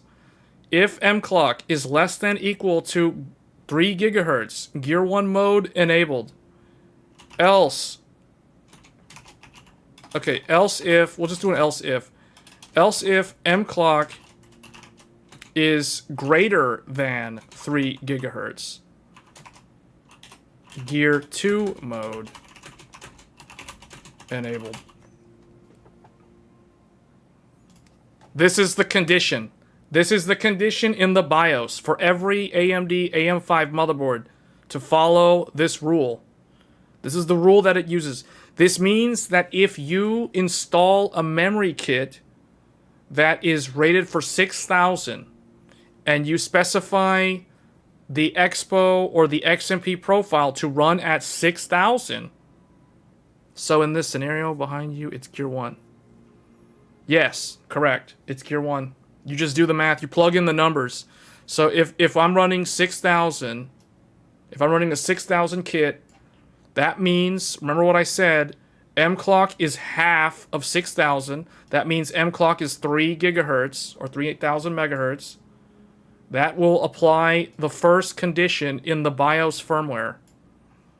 So that means the BIOS will automatically enable Gear 1 mode.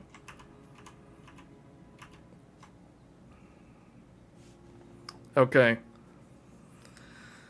I think that covers... So, I mean, Gear 2 mode applies when you're running more than 6,000. So, see, so this... I think this is the easiest way I can think of to explain, like, how to determine if Gear 1 or Gear 2 mode will be used. This applies to a Gisa. This does not... Remember, guys, this doesn't apply to Intel. Intel doesn't use Gear 1. I just want to be clear on that. Intel only supports Gear 2. Intel has something called Gear 4, but I don't know under what conditions Intel's BIOS will engage Gear 4. I answered that earlier. I answered that when I was talking about this right here, regarding the memory controller. So the reason why Intel ignores Gear 1, because Intel never designed their IMC to handle this kind of radical speed. Remember, it's this is not a normal speed for a memory controller. This is like an extremely high speed for a memory controller. 3 gigahertz is, guys, remember, think about it for a second. 3 gigahertz. What other devices besides CPU cores can run beyond 3 gigahertz? Graphics cards can barely run 3 gigahertz. Think about that. GPUs, most GPUs don't even run at 3 gigahertz. So the fact that a little memory controller can run 3 gigahertz, that's asking a lot. That's actually asking a lot. You got to think about that. A memory controller is not a core, it's not a GPU, it's not a high-end core. It's not a P core. It's not an E core. It's not an AMD core. It's just a memory controller. All it wants to do is read and write to memory. It's like asking it to run at 3 gigahertz is basically asking it to, like, tow an 18-wheeler. You know what I'm saying? That's asking a lot. And Intel was like, we're not going to do that. That's ridiculous. Who wants to run a memory controller at 3 gigahertz? Well, apparently AMD built one that can. That's what's kind of weird. So,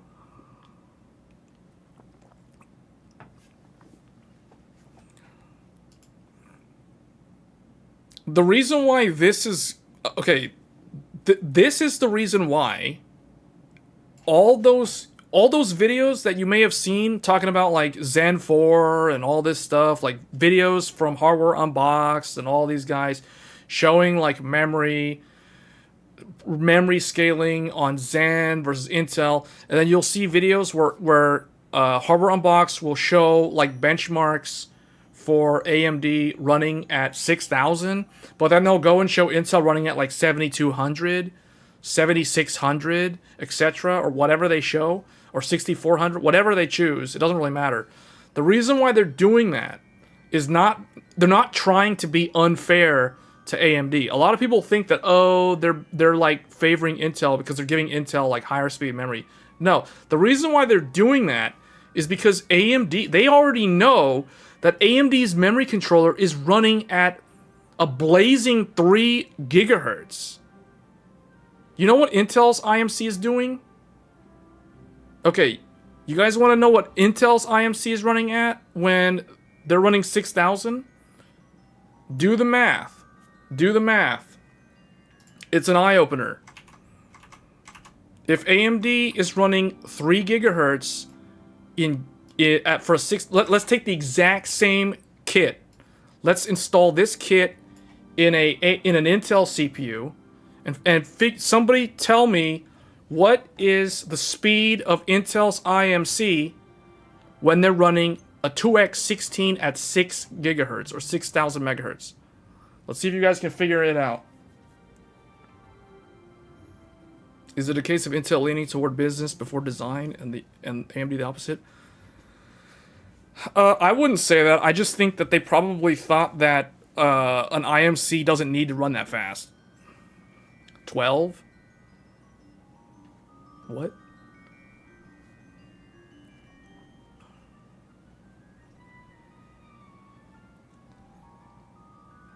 $2,000? What? Hades got it. Hades got it. The answer is 1,500. 1.5 gigahertz. So when you take the exact same 6,000 megahertz kit, you install it in AMD, AMD goes and says, okay, it's less than or equal to 3,000 megahertz, therefore Gear 1 mode enabled. Gear 1 means 3 gigahertz. But remember what I said about Intel. Intel only supports Gear 2, which means Intel immediately will do this, no matter what. Intel will literally just say Gear 2 enabled, doesn't matter, Gear 2 enabled. So remember what Gear 2 is. The definition is right here on the screen. U clock equals half of mem clock. U clock equals half of the memory clock. Which means if the memory clock is 3 gigahertz, you want to engage Gear 2 mode, you need to divide by 2. So you divide 3,000 by 2 and you get 1,500. That's the answer. So Hades got it right. So Intel is only... So think about it like this. If Intel's running... If AMD's running at 6,000 megahertz DDR5 in Gear 1 mode, that means AMD's IMC is going 3 gigahertz. It's going 3 gigahertz. Intel's IMC is going at 1.5 gigahertz. It's literally half the speed. AMD's is going like this. Intel's is going like that in terms of the ticks.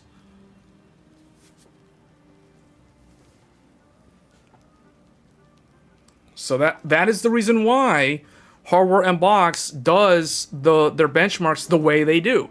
That's the reason why they're giving Intel the higher speed memory. They're trying to make the higher bandwidth offset the fact that Intel's IMC is running so slowly.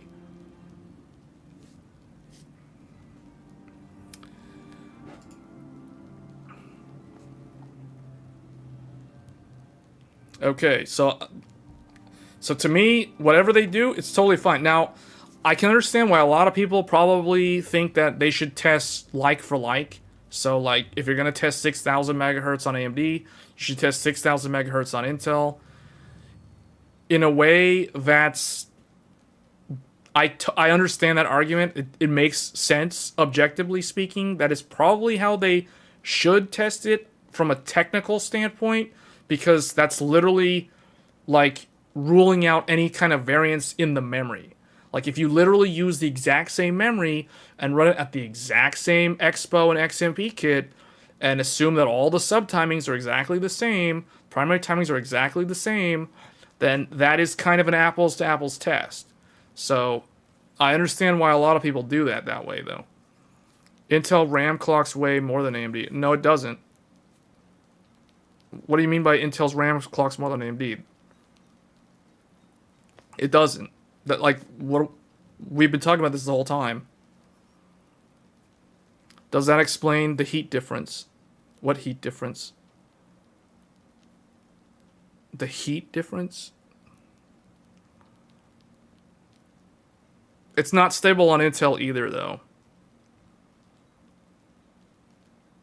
8,000 megahertz? Okay. Once you go past 7200 on Intel, it's extremely flaky. You have to show me results where it's actually stable, though. Find me results that are actually stable. Like, real 24/7 stable. Because I can link to you Buildzoid's video talking about how it's actually not. Most people that are doing the screenshot thing are not actually stable. So go find me 8,000 megahertz plus or whatever where it's actually stable, because I don't really buy that. You can't compare them the way that... Okay, so AMD runs hotter for me. But what are you running, though? Because that's not what I've seen. They both... Okay, they both run really hot, first of all. That's the thing. But we're talking about something completely different now. So that's... And that's kind of way beyond what I expected to talk about.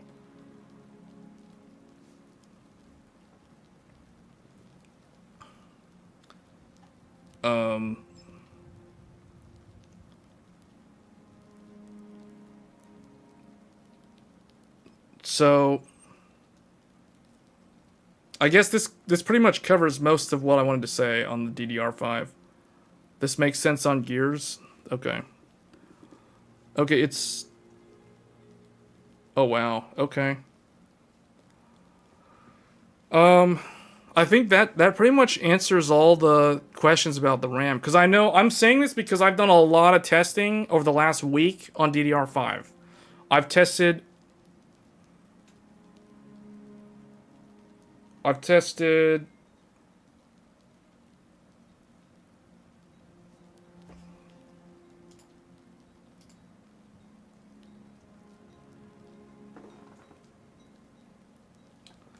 but see, that's 32 gigabytes. You should clip this and make it a video. Yeah, that's a good idea, actually. Always wondered why Intel had to go higher to match AMD speeds.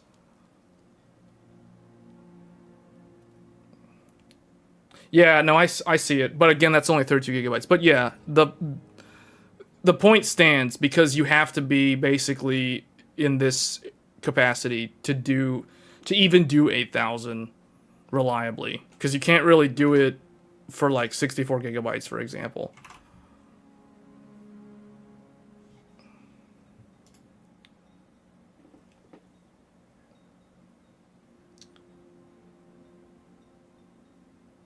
Okay. I'll have to look at that later. But yeah, I see the Discord post. So Forspoken at... Okay, Forspoken at 80... Okay. What's... Is that the same? Is the screenshot the same as the Forspoken thing? Or are they two separate sources? Because the... Wait a minute. Yeah, that's the same speed, right? Is the Forspoken video linked to that screenshot? Or is these two different PCs? Yeah, they're from the same... Okay.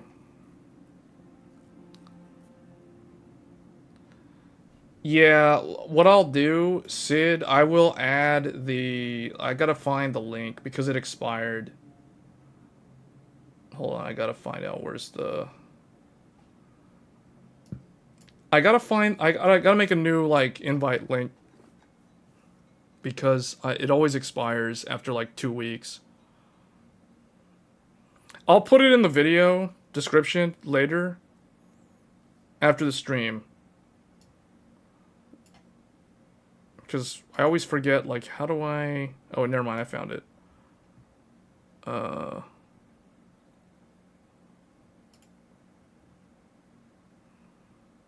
Okay, it's always going to expire, but I can make the link. Okay, I'm going to add this to the video. Actually, it is in the video, but I have to refresh it because it's old.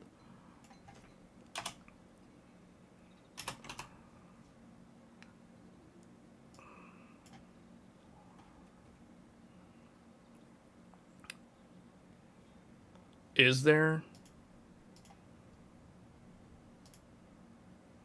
Oh, there is. But you know what? I'd rather just make it expire after 7 days. Just because, like Met was saying earlier, like, just to prevent, like, way too many people just spamming into the Discord or whatever. So I just let it expire every week, and then if someone asks, I put a new one. Or I'll make a new one. Okay. But that's kind of what I wanted to discuss on the DDR5 because I know I did a lot of testing. That's why I wanted to talk about this. So I'm guess we're gonna I guess to conclude, I've finished all the high density DDR5 testing that I've been wanting to do for a long time. So there's multiple videos on the channel, but it's all focused on high density. So all this talk about 8,000, all this high speed stuff, that doesn't really apply to what I've tested because I'm only testing, you know, like 128, 192, 96 gigabytes. I'm testing like high capacity over like high speed. I may visit like high speed later on, but I feel like there's a lot of content already out there. But I don't know, unless I do my own testing, sometimes I take a lot of the other results that I see with a grain of salt, so we'll see. So it's more impressive to get this on AMD versus Intel, right? Well, like Matt's saying, it's harder to do. I mean, I don't know if that will change in the future. There's been all this stuff with this new this BIOS that came out this week and last week, if you're on ASRock. So I don't know if they're doing anything else, but apparently they rewrote some of the Agisa code for the memory and the memory training. So I don't know. What I would assume, though, is regardless of what they do with Zen 4, think of this as a repeat of Zen 1 and Zen 2 and 3, meaning when Zen 1 came out, DDR4 speeds weren't that great. And then Zen 2 came out, and it was better. And then Zen 3 came out, and it was, like, way better. You know, like, Zen 3 can run 128 gigabytes of memory, DDR4, at, like, 3200. You couldn't really do that on Zen 1. Well, you couldn't do it on Zen 1 at all. You could barely do, like, 4 sticks of memory on Zen 1. And then Zen 2, you could do, like, 64 gigabytes at, like, 3200. Maybe 3600, but I don't know. But, like, 3600 became a reality with relative ease on Zen 2. And then Zen 3 further improved that, but there wasn't really a reason to go beyond 3600 because of Gear 2 mode.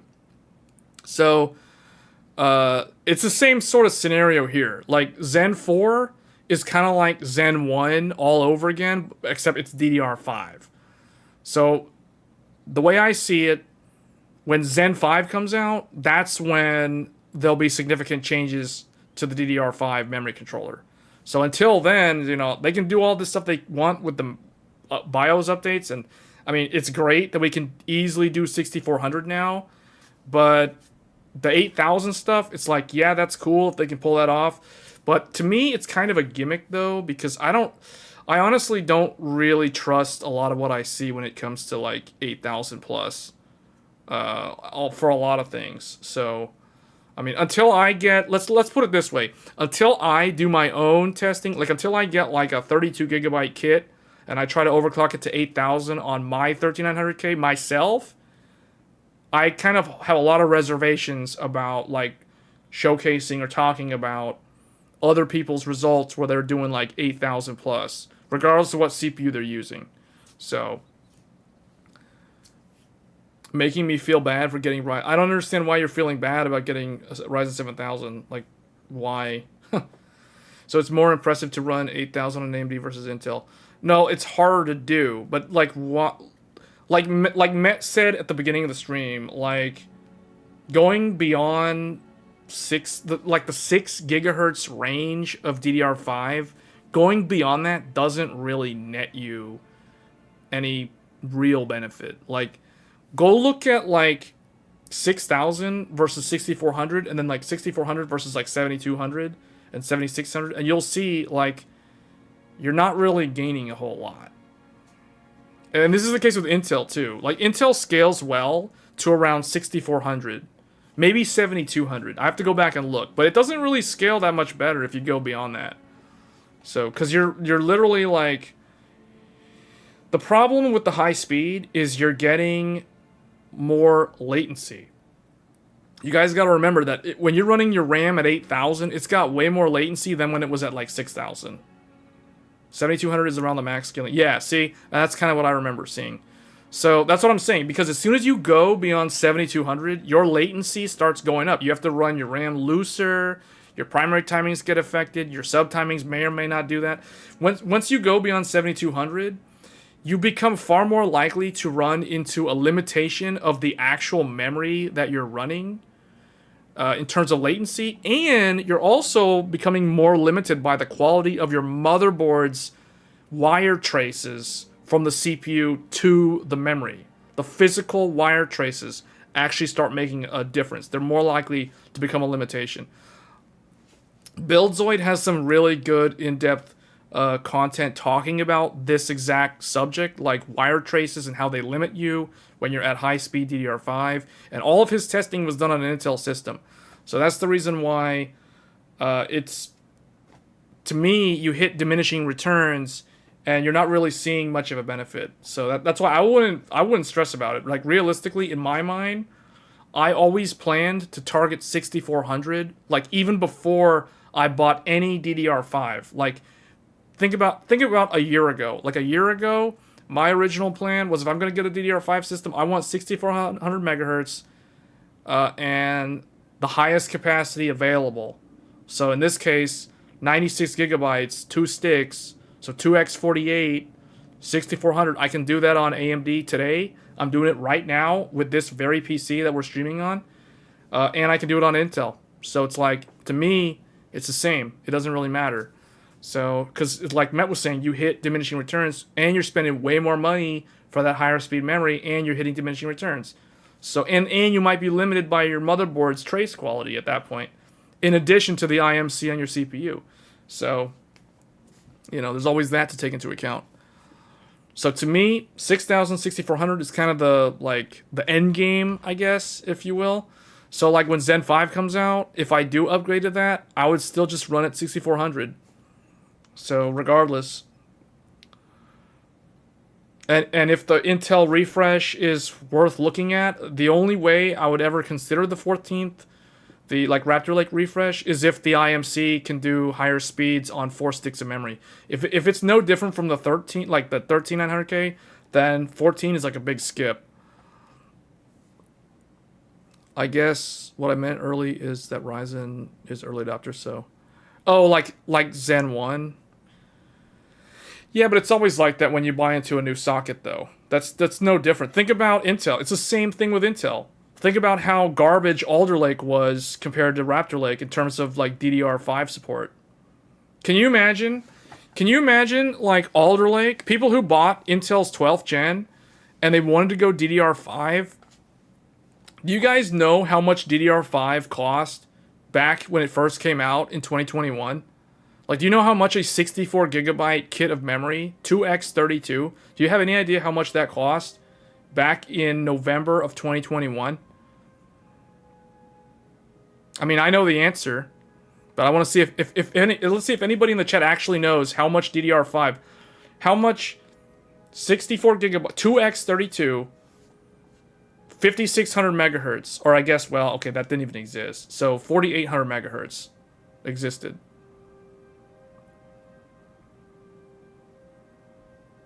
You guys are like, Met's too low and the others are too high. It's between 500 and 1000. You're in that ballpark, kind of.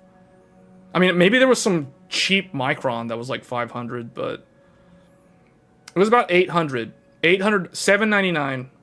799. So Marcelo, okay, well, I said the answer, but yeah. So $800 for a 64 gigabyte kit for Alder Lake. So can you imagine the early adopter? So like, you're talking about early adopter. The people who bought Alder Lake and DDR5 spent that much memory on 4800 megahertz. 4800 megahertz. Think about that. Okay, 5200 was also available, but that was like almost $1,000. With Corsair, the Corsair Dominator kit, the Corsair Dominator kit was like $900 at Micro Center. And it wasn't even that good. It was 5200 megahertz. See how far we have come? So, and Alder Lake's memory controller is really basically the same as AMD's, as far as I'm concerned. So again, its first generation DDR5 on Intel was Alder Lake, and first generation DDR5 on AMD is Zen 4. So realistically, like Zen 5's memory controller is going to be a lot more similar to the 13th gen's memory controller. At least I would expect it to be, just based off of what I've seen, how Intel's improved from 12th to 13th. So, but yeah, like DDR5, and I remember Tech Potato. I remember he was being interviewed by PC World or somebody. I think it was PC World. But Tech Potato, I remember him saying back in 2021 when Alder Lake had just launched, they were talking about big core, little core, and like how good is it or whatever. But the point is, somebody asked him, when will DDR5 be affordable for the average PC enthusiast?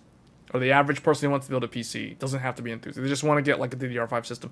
And this was 2021 when he gave this answer. And he predicted 2023 is what he said. That was his answer. And here we are in 2023, and we're not having to spend $800 for 64 gigabytes of memory anymore. So I would say that he was extremely accurate with that statement.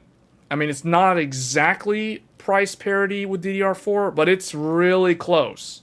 So, it takes 2 years. So, I guess that's pretty much all I had. In fact, the memory kit that I have, the reason why I know the answer is because the memory kit that I have still has the original price sticker from 2021, or it was like the first batch from Micro Center. I mean, I bought it for Zen 4, which was a year after Alder Lake, and I paid $400, I think it was like $430 or $420 for my 64 gigabyte kit for AMD. And the sticker for the Alder Lake was $799. That's how I knew the answer. So, just saying. So it went, in 1 year, it basically dropped in half. So the price was like 800 became 400, and today that same kit is like $200 now. So it's like, it's in the course of 8 months, well, about 10 months, it's cut in half again. So it'll be fun to tune the kit of DDR5, but how far could I get with 2x16? I don't know what kit you have, but if it's rated for 6,000, it's probably... You have to tell me your primary timings. But no, 2x16, it depends on your kit. If you have a 2x16 SK Hynix A die, you can go into the 7,000s. You could even... well, I don't know about 8,000. You could try for 8,000. If it's SK Hynix A die. I don't know if you'll be able to do it, because if the RAM's not rated for 8,000, it's not guaranteed by the RAM itself. So you won't really know if it's the memory, or if it's the CPU, or if it's the motherboard. You basically have the most variables. 36, is that Expo? That's Hynix.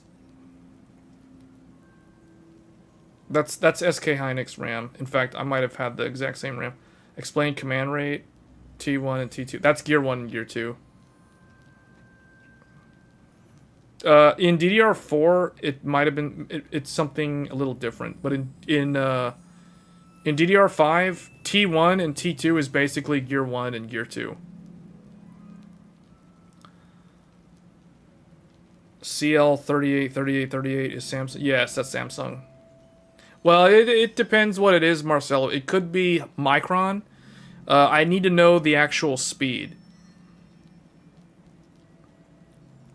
If it's 6,000, then it's Samsung. If it's like 5,200, it could be Micron. But I don't know if it is. Just running with speeds I could potentially reach like 62.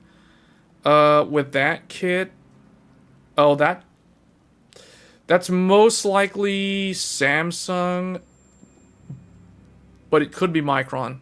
Micron has a Micron can go up to 5600 now, but it's usually JEDEC 4040 4077, or it might even be looser. It might be like 40 42 42 42. I forget the exact ones, but basically you got to be careful. Well, I say be careful, but like Micron makes up to 5600 now. So in general, Hynix is the best, Samsung is second, and then Micron's the worst. But Micron's like, if you don't care, if you're just gonna run like 128 gigabytes, just buy cheap Micron and just use that. What about Hynix MDI? Okay, I'm running Hynix MDI and I'm running 6400, but the thing is, my memory is rated for 6400. With MDI, you can do 7600. You're gonna probably need to use like 1.43 volts though on the memory itself. And then the Hynix A-Die is the one that everybody uses to go to 8000. Hynix MDI 6000 is basically what I have. I mean, I have Hynix MDI that's rated for 6400 at 1.35 volts. So it's basically the same RAM that you have, except mine is dual rank. Yeah, yours is single rank, so you might actually be able to go higher than me. Because mine is harder to do. See, my RAM, it falls into this category. This. Yours was 2x16. Yeah, yours actually can go. So you have MDI. I would say probably like 72 to 74 might be the higher number. But the thing is, with AMD, like... for AMD, from what I understand... Now, I don't have that kind of memory, so I can't go to 8000, but, like, from what I understand from BuildZoid, there's kind of a weird... There's a weird zone from, like, 68 to 76. From 68 to 76, it's like you don't even want to bother going to those speeds because, like, you don't want to go to 72 and 74, he said, because it's...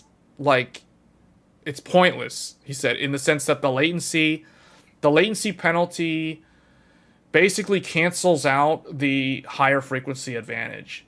So it's like, he said, you basically have to go above 7600 for it to actually start making any sort of meaningful gains over like 6000 year one. So you don't want to overclock that much, you want more performance. Literally 6000 gear 1 is like the best. If you just want performance, 6000 gear 1 is the best. Like, you can try to go to 64, but it's like it's not really gonna change anything. So if your memory's rated for 6000, I would just do 6000. Like, that's really good actually. Like, you're just doing, because think about it, you're doing, remember what I said earlier, when you're doing 6000, you're running 3000, that means you're doing gear 1 based off of the condition, which is the more ideal condition. So that has the least amount of latency. It doesn't have the most throughput, but it has the best latency. So if we're talking about gaming, you want lower latency, so that's more ideal. If you go to 6600, like you were saying, 6600 is going to be what? 66 divided in half, that's 3300.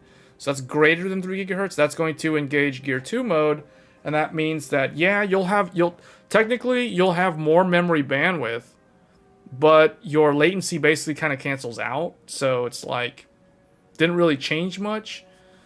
So it won't equate, let's put it this way, it won't equate to any meaningful, noticeable improvement. It might be slightly better in some games, it might be slightly worse in other games that are more latency sensitive. So yeah. But like, I'm running Hynix MDI, and so it's the same kind of memory that you're running, and it's fine, it's good. I'm running it at 6400 and it's good. all 96 gigabytes. So anyway, I think that was a huge discussion on memory.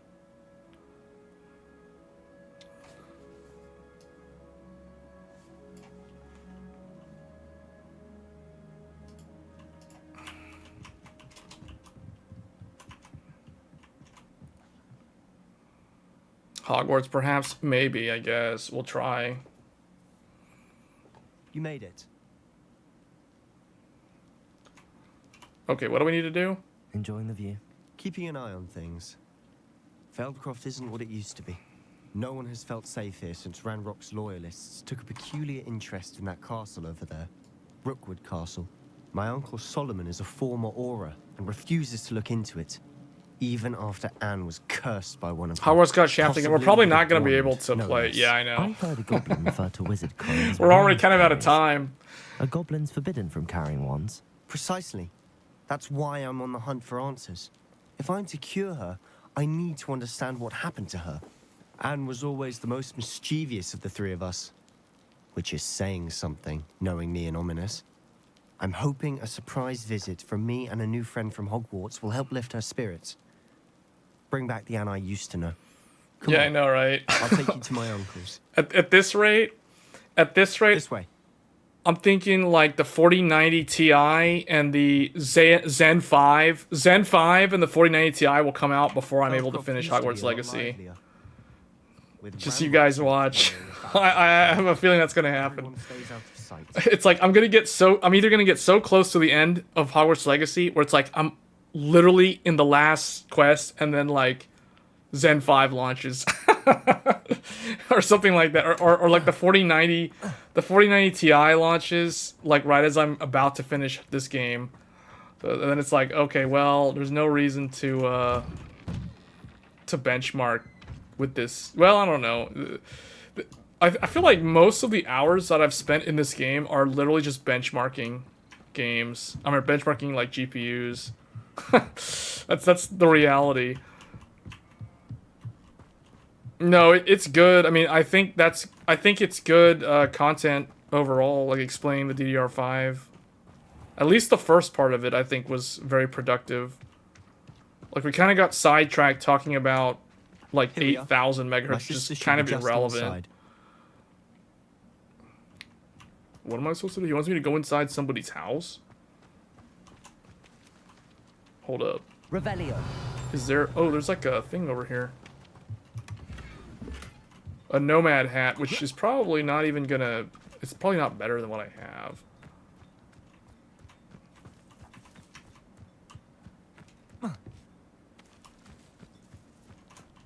Okay, I'm supposed to go in here. Alright, let's go in here. Not many people explain these things initially unless you go to forums. Aha! Sebastian, where did you... Wait, what happened? What I think it is. We've been over this, boy. Hey. Shrivelfigs cannot reverse a curse. Nothing can. The sooner you accept that reality, the better. But we haven't tried everything. There is no cure! When will you accept that? Never. I can never accept it. Wait, the sisters died? Now look what you've done. I'm sorry. Leave.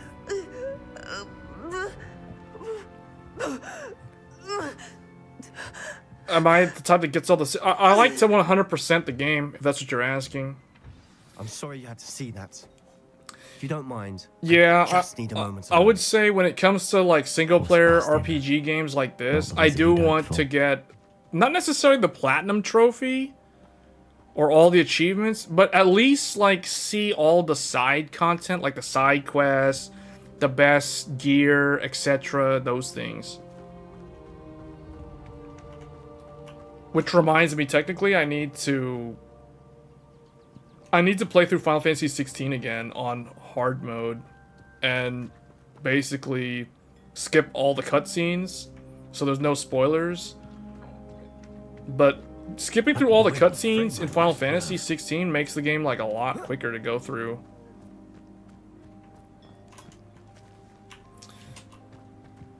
What do I need to do? I need to like do something over here. Excuse me, Mr. Sallow. Oh, yes, Sebastian's friend. I apologize on behalf of my nephew. He doesn't know when to stop. He thinks he can help Anne, but nothing can be done for her. Oh, there must be something. It could be that you've not yet discovered the cure. Ah, you sound like Sebastian, thinking you know better than the healers at St. Mungo's. Perhaps the healers don't know everything, sir. Sebastian is single-mindedly focused on finding a way to help his sister. If there is a cure... No more will Fatal find Frame? I actually Your faith finished in Fatal Sebastian Frame. is misplaced. Some sort of dark magic cursed Anne. Fatal The Frame was one of the goblins aren't few likely to games explain that released themselves this year that I anytime actually soon. finished. Giving her hope is cruel. The only thing to do now is keep Anne comfortable and stay out of the Loyalists' way. In fact, I actually did 2 playthroughs. I played through Fatal Frame, and then I played through it again on the higher difficulty to unlock all the other stuff.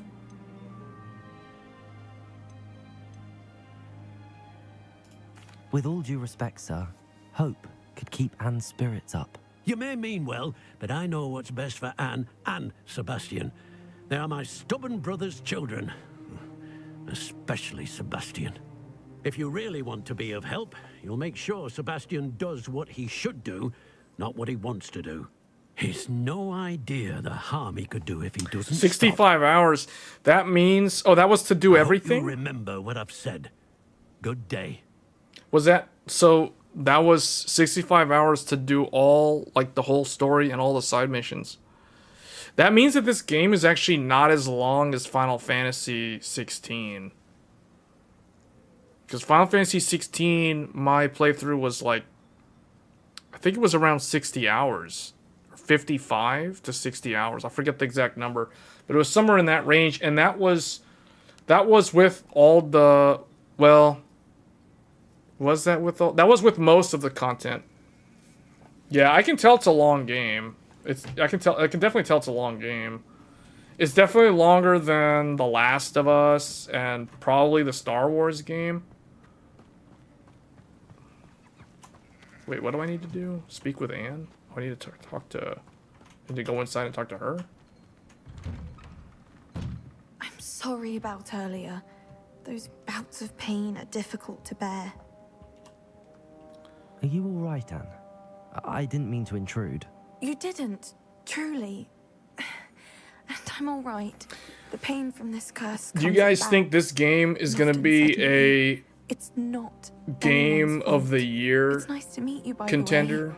You must be the new 5th year Sebastian told me about. I am. Sebastian and I met during a rather lively duel in Defense Against the Dark Arts. Oh dear, Professor Hecat. She's a powerful witch. Yes, I think And I'm she either knows how to keep I'm either students like I my can't remember which brother. one, but I'm streaming in either And me, AV1 or in HEVC. Ryan. It's one of those I two. do miss Hogwarts, but I wouldn't mind being in Feldcroft. Really, I never because it's stream dreamy in now. AVC anymore. Between the It's goblins always at going to the be either be castle and my uncle AV1 fighting or with Sebastian whenever he's HEVC. home. Usually what I do It's is like I a cozy pick the retreat at template once from was. YouTube. Sebastian mentioned something about your I just uncle being reuse an the template, so it's ex-Auror either gonna be the refusing AV1 to or the go after HEVC. Ranrock's loyalists. I must say, I wasn't prepared for him to be as angry as he was. Uncle Solomon is frustrated by what happened to me, and by Sebastian for thinking he can fix it. They both mean well, I know they do, but my uncle is right. This curse cannot be undone. I can feel it. Sebastian cannot take away my pain. Perhaps you can help him to understand that. Okay, I can try. We can try. I'll do my best. I can promise to speak with him about it. Thank you. His search for a cure is futile, I'm afraid. I'm getting tired. I should probably rest. Thank you for stopping by. Should probably fix the glamour on my character because my I character wish is you literally well. just wearing I ought whatever to the see how Sebastian whatever the is best faring. gear that I have is what I'm wearing, and I just realized that some of this stuff looks goofy.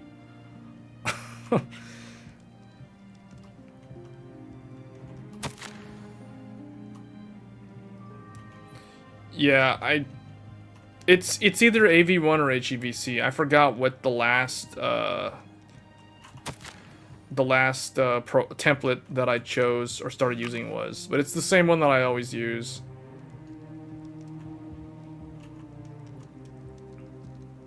It's RTMPS, And I think the reason why it looks so good is because it's also... YouTube is also transcoding my footage into VP09. So if you guys are watching it in the source, which is like 1440p, it is VP09 as the playback. So that's the reason why it looks so good on the higher resolution. I don't know if it does VP09 for all of it, like for the lower resolutions as well. But this is how it looks, at least for a downscale to 1440p. So for those that are wondering, we are running the game like maxed out with the ray tracing on medium. And it's running at 4K resolution. But for the stream, I'm not streaming in 4K. So I have the video is actually downscaled to 1440p. The bitrate is, I think, 12 megabit per second.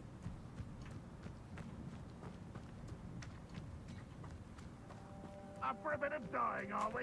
Wait, why do I hear like somebody talking, like a NPC's like yelling? Oh, I'm supposed to talk to Sebastian. Okay.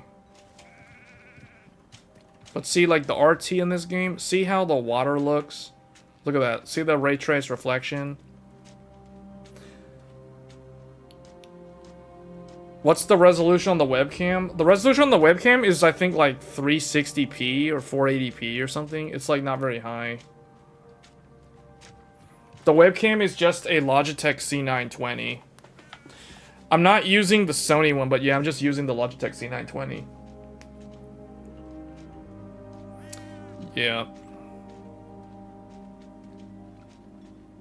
Yeah, the game is running at 4K, but the stream is outputting at 1440p. I'm not streaming at 4K because the amount of bitrate I would need is much higher than 12 megabits per second to achieve like this kind of quality. And I guess for the viewers, like if some viewers don't have the best internet speeds, depending on where they are, depending on how far they are as well, you know, like that could be another thing. So that's another reason why I don't stream in 4K. Oh, you're seeing it in 1080p? Okay, but the maximum that we're doing is 1440. But yeah, this is a 1440p as the source, downscaled from 4K. With everything maxed out, you can see the ray tracing. The ray tracing in this game, to me, is kind of a mixed bag. Sometimes it looks good. Other times, it seems like it overdoes the effect. See, like, okay, the pumpkin is reflected, sort of. You can kind of see that blob.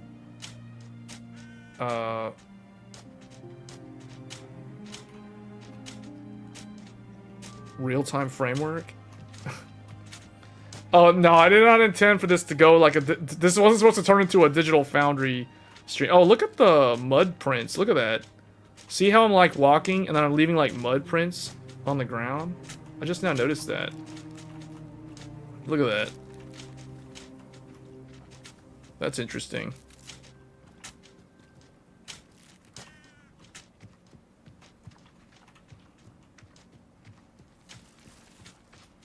What does this guy sell? What are we in the market for today? Oh, these are things that I need for the potion making. I don't know if I actually need any of this stuff. I don't really have that much gold, though. We can always just come back. Oh, wait. I might need to sell some gear, though, that I don't need. Yeah, let's see. That I need to actually wear that. This thing... I don't need this. Could sell that. That's not known. That's actually better. This is worse. This is worse. This is also worse. This game did a bad job if using RT, to be honest, since it only uses RT in certain areas. Yeah, that's probably why to me it looks kind of like half-baked with the RT.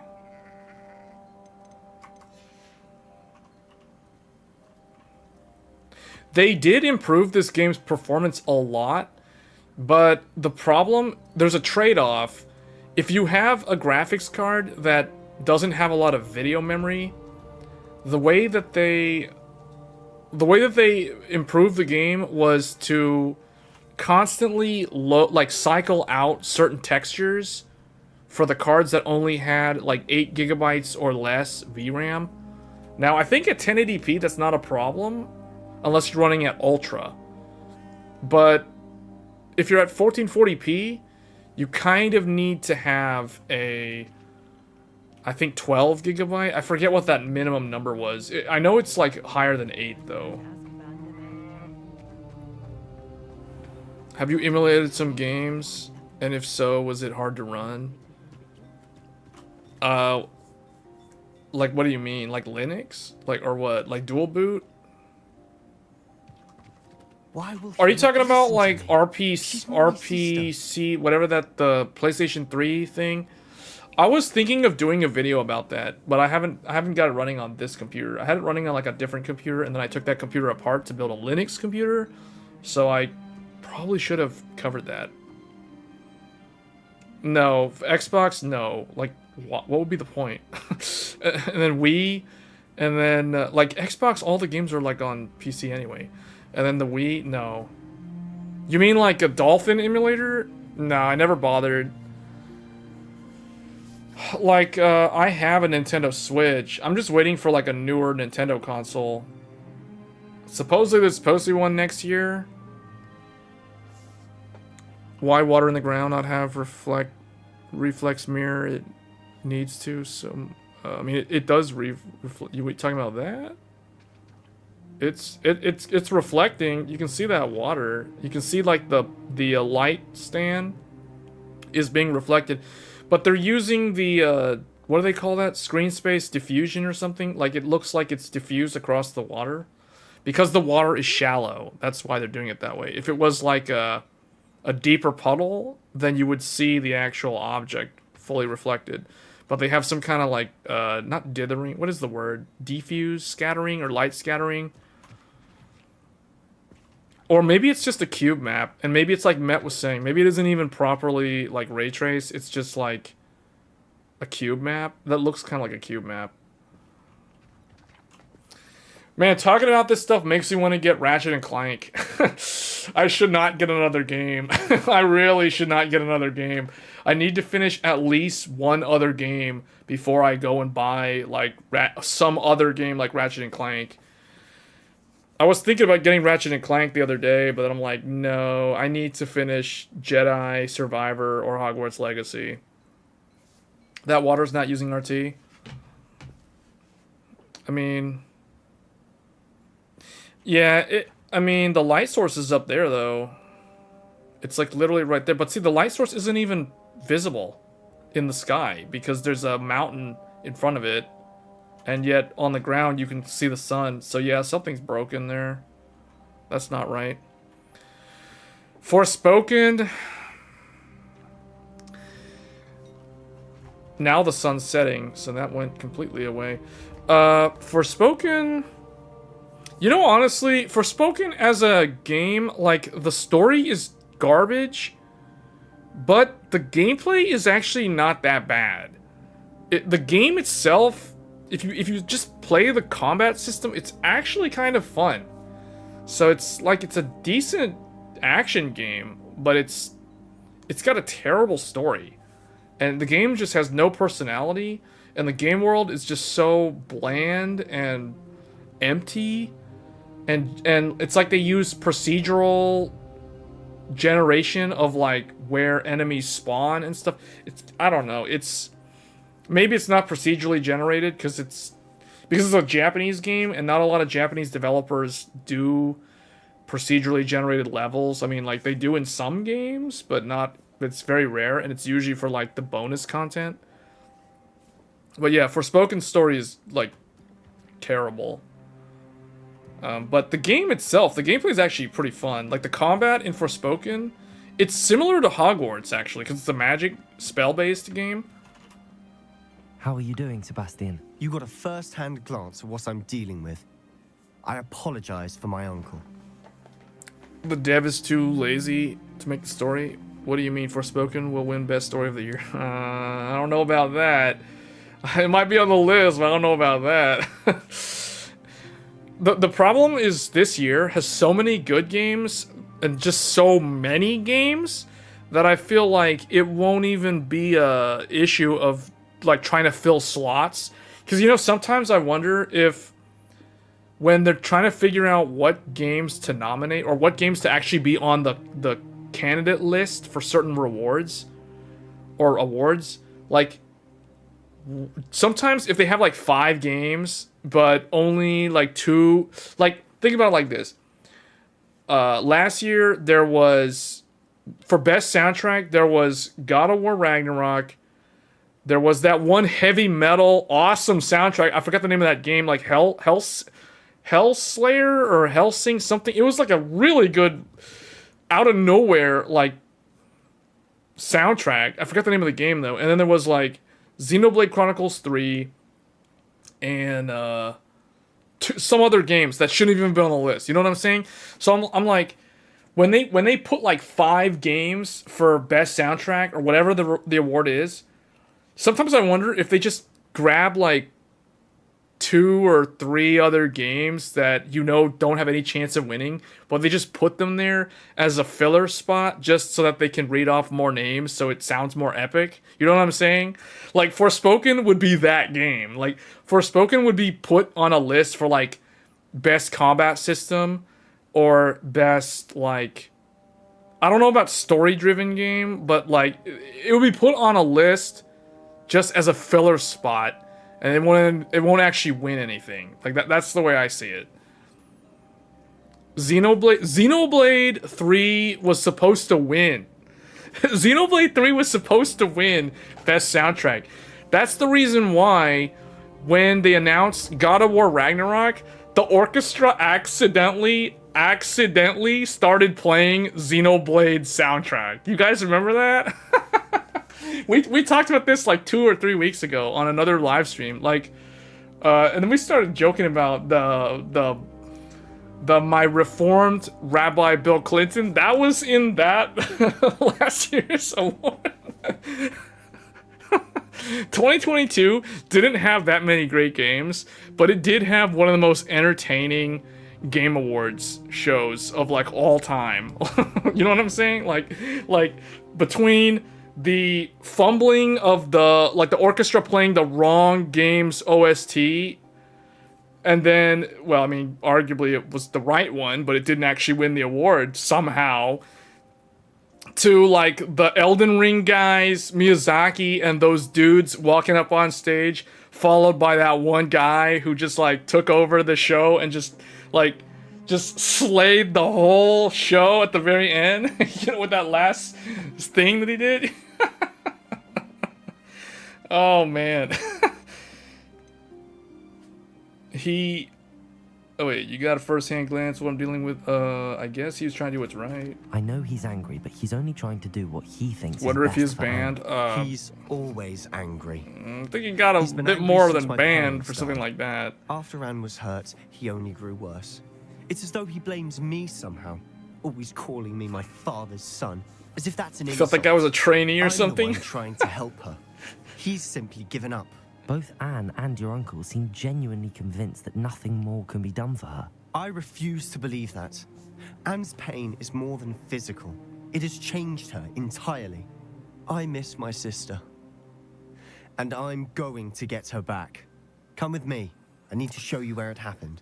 Yeah, I don't know about that. Ranrock's lawyers I don't know, Sid. I don't know how so old he much more was, than but people the thing is, realize. typically, They I think should you have not to be be a underestimated. certain age to get into that show. I don't know if that show's open to the public.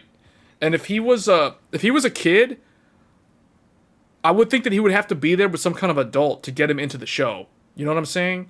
I don't think you can just be some random kid and then just go inside the Game Awards. Like, they've got security outside. There's a line of people, the media, the actual game companies that are going to be there. You can't just like show up. You can't just be some like 14-year-old kid, show up and somehow just get in. I don't think it works that way. You know what I'm saying? He apparently got arrested, but they released him. See, I'm pretty sure he got arrested. I don't know if he was a kid. Like he He definitely looked young. He looked like he could have been like 19 or like under 21. Let's put it that way. But I don't know how he could have been like a kid and have gotten... Wait, what? Oh, I gotta follow this guy? All the debris you'll see is from whatever's going on at that abandoned estate. They've been digging for something.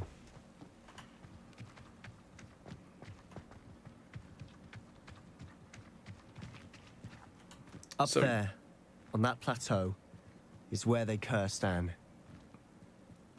This way. Wait, she was cursed? So somebody put one of those forbidden spells on her?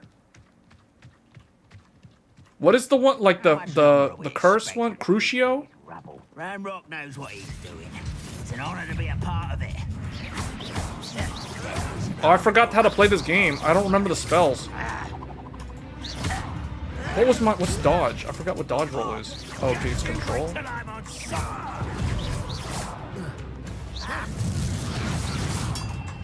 What's Revelio? Or, man, I forgot all the moves.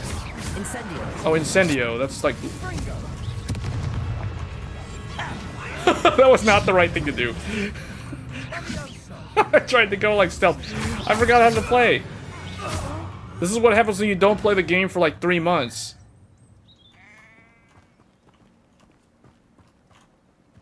Crucius?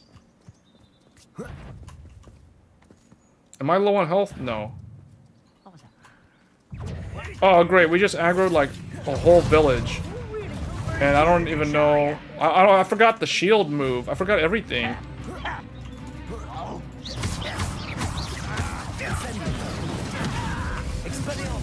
Expelliarmus? What does this do? Okay. Bringo. Uh-oh.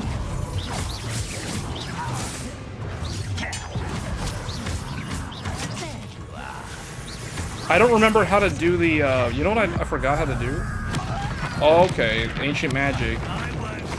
Ancient magic. I did some like ancient gameplay stuff right there. Ancient magic. Incendio. Oh, I'm dying. I forgot how to heal. I don't even remember what the heal button is. And I'm using the wrong spell against that. I need to use this. Oh, G. 3.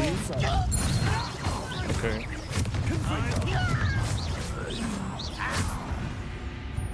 What? Who's that? Somebody else. Oh, whoa, whoa.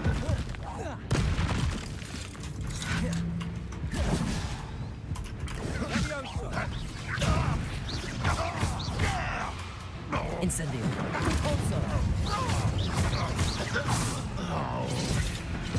Teleport away.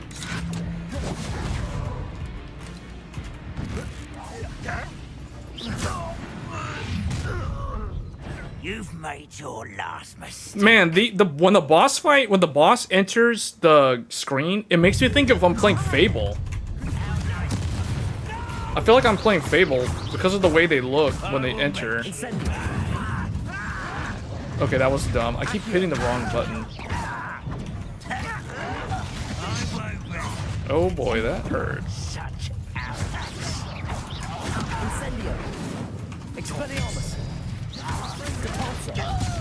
Oh, the big guy hurts really bad. He can like almost one-shot me.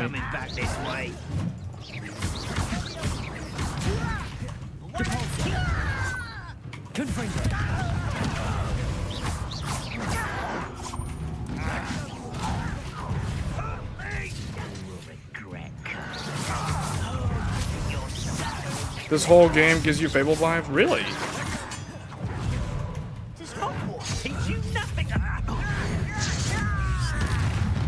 Dude, like, ancient magic, to me, seems like it's way more broken than the forbidden spells. Because, like, what he does to the enemy is so much more deadly than, Okay, this big guy... I've been fighting since before I need to target this guy. I forgot what the lock-on button is. Incendio.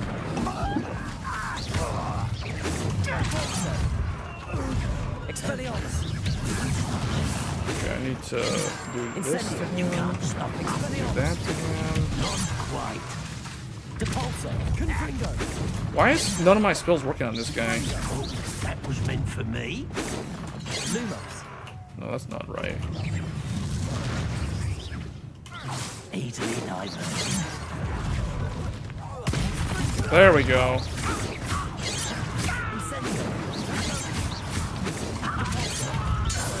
There we go, Depulso him. I confess, I'm surprised you said it reminds you, the whole game reminds you of Fable. I tried to warn you. That's a game that needs a remaster. But the, what was the name of the guy who developed Fable? This thing needs to be repaired, but I don't remember the spell. Accio. No, that's not it. It was like Reparo or something. I don't remember. I don't think I have it on the short key, the hotkeys list. Lumos. What was his name? Peter Monaloo? The guy who would like promise you, he would promise you the world and deliver you a Subway sandwich or something. You know what I'm saying? Like, yeah, that guy. He would like promise you like the whole house and then deliver a kitchen sink. Or somebody had that like that analogy about him. I don't know why, where that came from. I'm not the first person to have said something like that about him. Those loyalists deserved what they got. But yeah, Couldn't that agree game more. needs a This is where remaster. it happened. That was a good We game. smelled At least the smoke in first middle of the Fable. night. When we looked outside, flames were shooting from the estate. Before my uncle and I could stop her, Anne rushed out, racing towards Oh, I'm the pretty fire, sure they improved worried security someone for would the be Game hurt. Awards. She came face to face with a horde of goblins, frantically trying to stamp out the flames. Suddenly, an icy think it voice is. drifted out from somewhere in the smoke. Children should be seen and not heard. A blinding blast followed. They didn't even give her a chance to run. Maybe they were trying to hide something. It seems an awfully violent response to a child wandering by. What were they trying to hide? My thoughts exactly. It may be grasping at Billywigs, but I keep thinking that there might be something here that could lead me to whoever cursed Anne. Might be the only way to learn what type of magic harmed her, which could help me find a cure. Perhaps you're right. The loyalists are everywhere, but they do seem to be spending a lot of time here, and it's likely they're hiding something. And at Rookwood Castle. Shall we have a look around? Okay. They seem to have set up camp here for a specific reason. They have stations for everything. What is this? This thing looks creepy.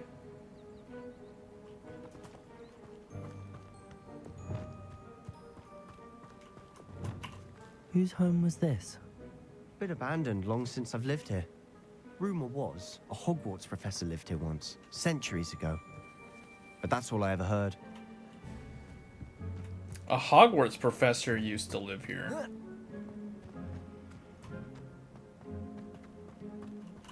Revelio.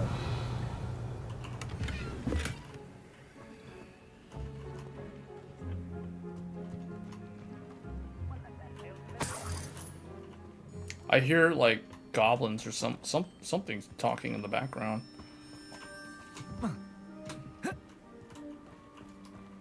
Man, this game doesn't have like this game has the like the most minimal ability to climb walls.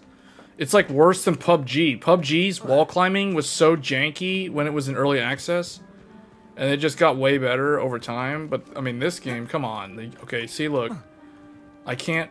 Oh, I guess I'm not supposed to go in there, because that leads to like a basement. So I guess there's a. Revelio.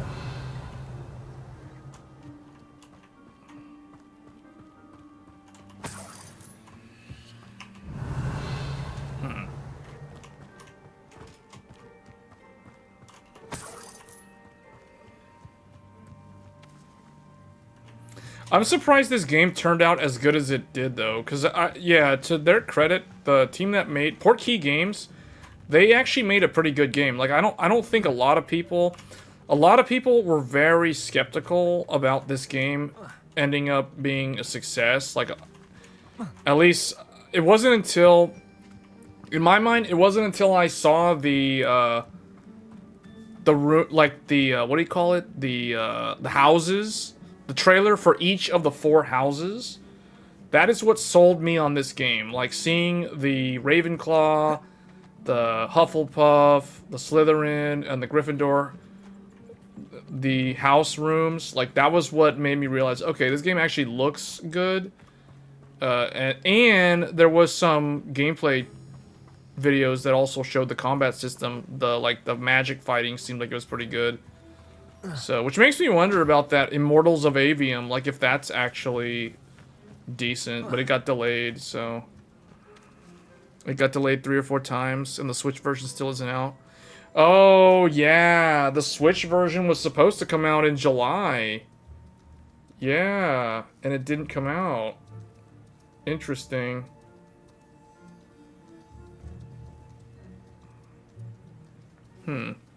Imagine you are stuck with whatever house you get. Yeah, but you're not, though. You can change. Like, if you go through the quiz and you get one that you don't want, you can just manually change it. I've heard goblin dig sites like these are popping up everywhere. It's a wonder the Ministry isn't doing more. What does this guy want me to do? He's like standing, he's just like sitting here. Oh, search the estate. Oh, I guess I'm supposed to look for Revelio. I'm just supposed to look around in this area. Oh, maybe I need to equip Repario? Whatever it was called, the one to fix stuff. This? This? This one.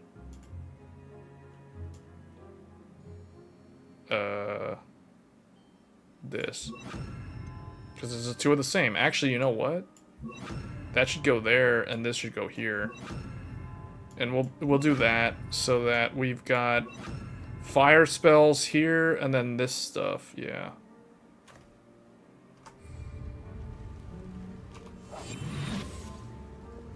Wait, 2.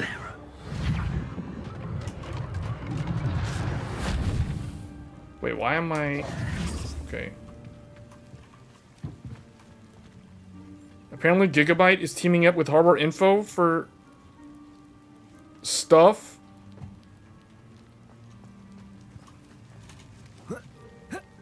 Well, you know what? I have an ASRock motherboard now as well as the Gigabyte. So now I... Whoops. They went and did the Battlefield thing on me. Like, Battlefield, you know when you go outside the combat zone? It's like return to combat area. I wasn't expecting that. Up until last week, I have only ever used Asus, MSI, and Gigabyte motherboards.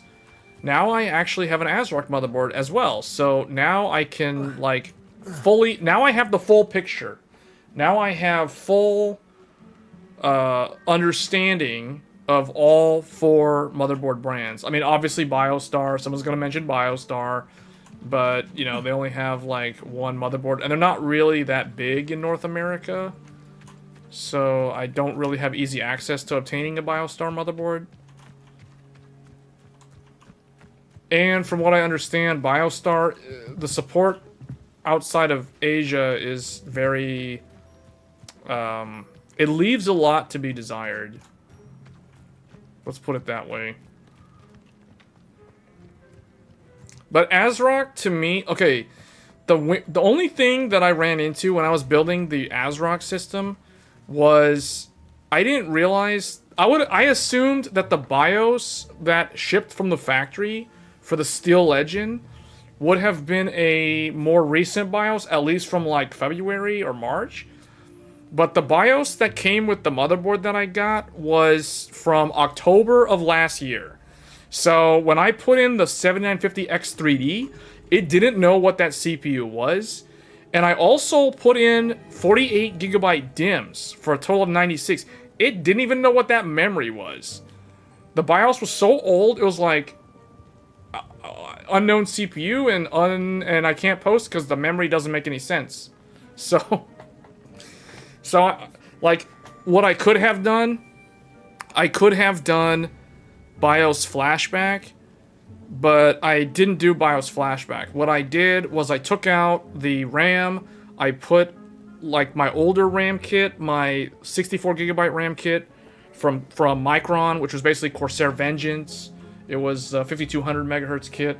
I put that RAM in, and then I took the CPU out and I put the 7700X in, and then it posted, and then I did the update, and then everything was, then I had to swap all the hardware again, and then it all worked. So that wasn't mentioned in the build video. The other thing that was weird was when I installed the Thunderbolt card, the Gigabyte Thunderbolt card in the ASRock motherboard didn't want to allow me to post, even though, or no, it would post, but it would never boot into Windows. It would just like boot loop again and again. It would like post, then go back to like CPU detect, memory detect, post, CPU detect, memory detect, post. It would just do it again and again. I'm like, okay, ASRock doesn't want the Gigabyte Thunderbolt card. It must only allow its own Thunderbolt card. So then I was like, okay, well, where am I going to get an ASRock Thunderbolt card? Because those aren't even sold in North America, as far as I could tell. So I had to get one from Japan. I literally had to go and get, well, okay, I didn't literally go to Japan just to get an ASRock Thunderbolt card, but I ended up ordering a Thunderbolt 4 add-in card from Japan, from I think it was like Dospara or Tsukumo, one of those two. And then I thought it would take me like 2 to 3 weeks to get that Thunderbolt card. It literally came via FedEx in like 6 days. I think I ordered it like last Saturday. I ordered it a week ago, and I got it on Thursday of like this past Thursday. So I was like, man, that was fast. I thought that was gonna get stuck in customs because it's some kind of semiconductor, you know, like what is this thing, you know, like, but nope, it was like, it went quick. That's the fastest I've ever seen anything like shipped from over there. So I installed the ASRock card. It started doing the boot loop thing again, but then I like turned off the computer, turned it back on, and then it worked. So I was like, whatever, okay. But it would post with the card installed. So everything works fine now. It's just kind of like, that was a quirky thing, which I still don't understand if that was a ASRock BIOS bug or what, or if that's like intended behavior. It doesn't want you using other Thunderbolt cards that are using like Gigabyte or Asus or somebody else. Always armed and ready for a fight, Ranrock's loyalists. I like that goat is just kind of like on patrol the whole time. It doesn't trust me. Revelio. What is this? There's something over here. Sebastian, over here. Do you think that this was damaged by the fire the night that Anne was cursed? Could be. But it looks to me as though this was intentional. The good old turn it off and turn it on and that fixes everything. Yeah, that did fix it. That literally fixed it. Because when I went into the BIOS, I enabled Thunderbolt support. Funnily enough, ASRock, it's definitely different from Gigabyte, which I find fascinating. Because with Gigabyte, if you want Thunderbolt on AMD on a Gigabyte motherboard, literally all you do is you buy the Gigabyte Thunderbolt card, you install it in the computer, you turn on the computer, and everything is there.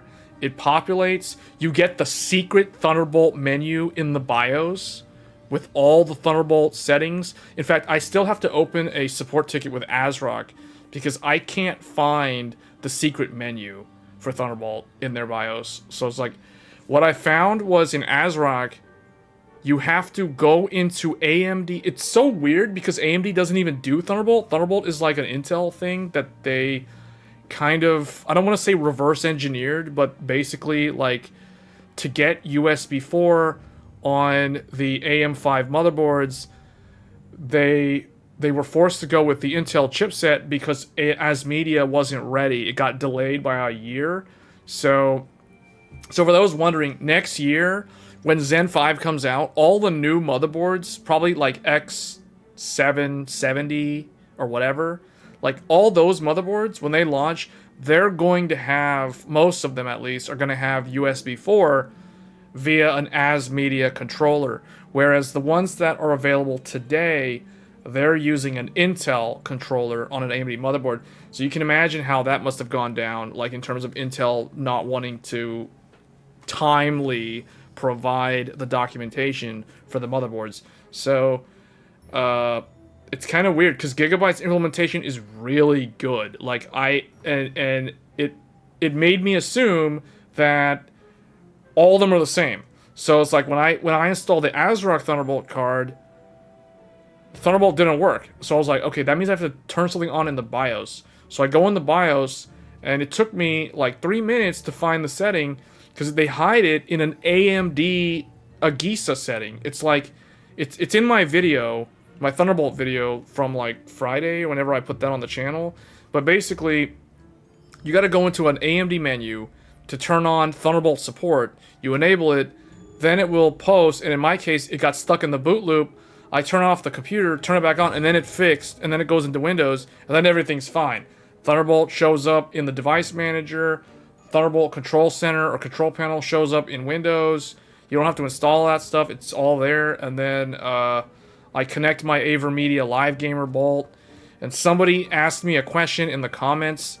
This well looks saying, can I test a Thunderbolt monitor? And I tested it, and it worked. So, you know, everything seems to work. Except I can't find the hidden BIOS menu, the secret menu.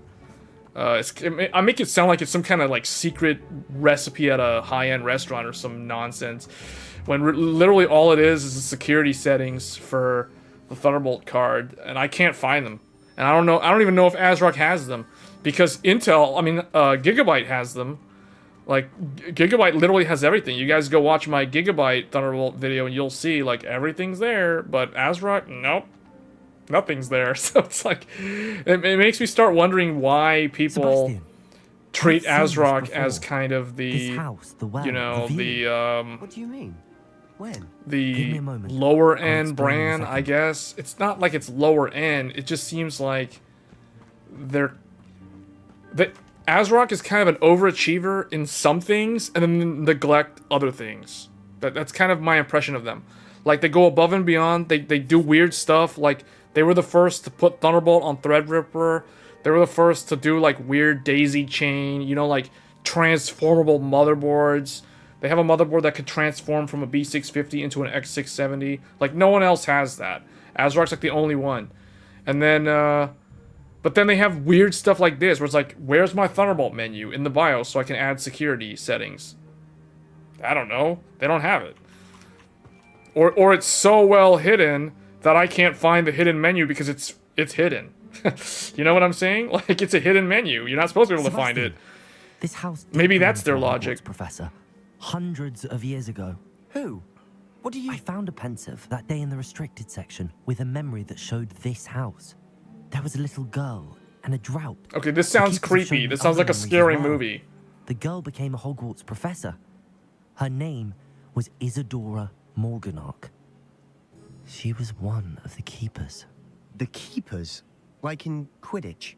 And you found a pensive in the library? I'm not following you. I realize it's a lot to take in. I'm not even sure I understand it all yet. I don't remember the And pensive no. in the library. Not like Quidditch. They call themselves keepers because they're protecting some type of knowledge. It has to do with the vault at Gringotts. Let me see if I've got this straight. You have Ranrock and Rookwood after you because of something you found at Gringotts where you ended up via a port key. You can see traces of an ancient magic that you think Ranrock is trying to harness. And now you've been witnessing memories left by keepers. Oh, and this house belonged to a Hogwarts professor who was one of these non-Quidditch keepers hundreds of years ago. If I didn't know you, I'd think you were pulling my leg. It is all a bit much, isn't it, when you put it like that? The point is, we both have good reason to search this house. You for answers about what happened to Anne, and me for answers about the keepers. Interesting. Look at this.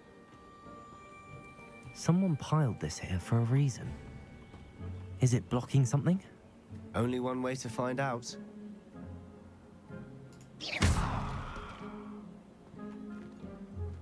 Huh, a stairwell. Oh, okay. This is where I Why couldn't jump bother in blocking here. a stairwell? There might be something here worth a closer look. They've left all of this simply strewn about. Tells me they're after something bigger. It is my second week in the camp. More arrive each day. The Muggle doctors and even some of our own healers are doing all they can for them. The grief is palpable. The plague. Oh, this was... They said this was a couple hundred years back, so this must have been the bubonic plague. A fever may pass. I saw a man, much like my father, who had lost a child. I'm beginning to think that the others are wrong. I have the power to help these souls. Okay. A journal entry of Isadora's. I should hold on to this. What's this weird, like, look at that. The plant stuff is, like, trying to grab my legs. Look at that. You get stuck in the vines and stuff. It's those vines, like, in the first... Was it the first Harry Potter movie? When they were trying to, like, go find the Philosopher's Stone? And they... It was like they didn't know what to do, and then Hermione's like, just stand still, and like, fell through it or whatever. It's those things. What if I just cast, like, fire on them? Although that would probably burn down the whole building, so it's probably a bad idea. I'm starting to remember the story now. So, I don't think the pensive was in the library restricted area. It was, like, in a cave underneath the library. Seems these journal entries are from Isadora's travels.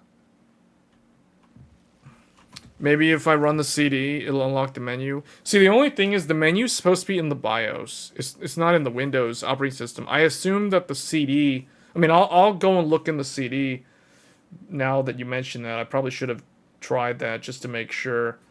But I would assume that when you enable Thunderbolt support in the BIOS, it should add that menu somewhere. It's just, I don't know where. I mean, I don't know. I'm probably just going to open a support case with Azrock and just ask them to tell me the path to the secret menu, assuming that they actually implemented the secret menu.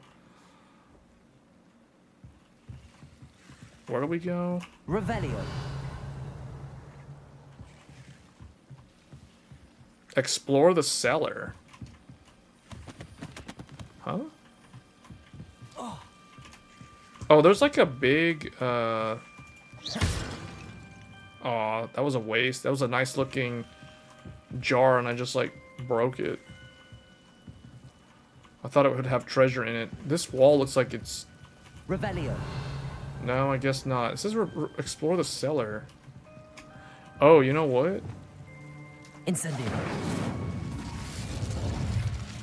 Huh? Expelliarmus.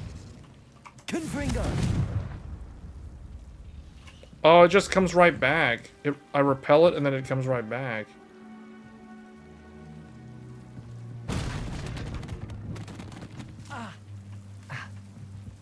What? You're not going to believe this. I can see the Undercroft. What? A daydream? Because that happens to me too.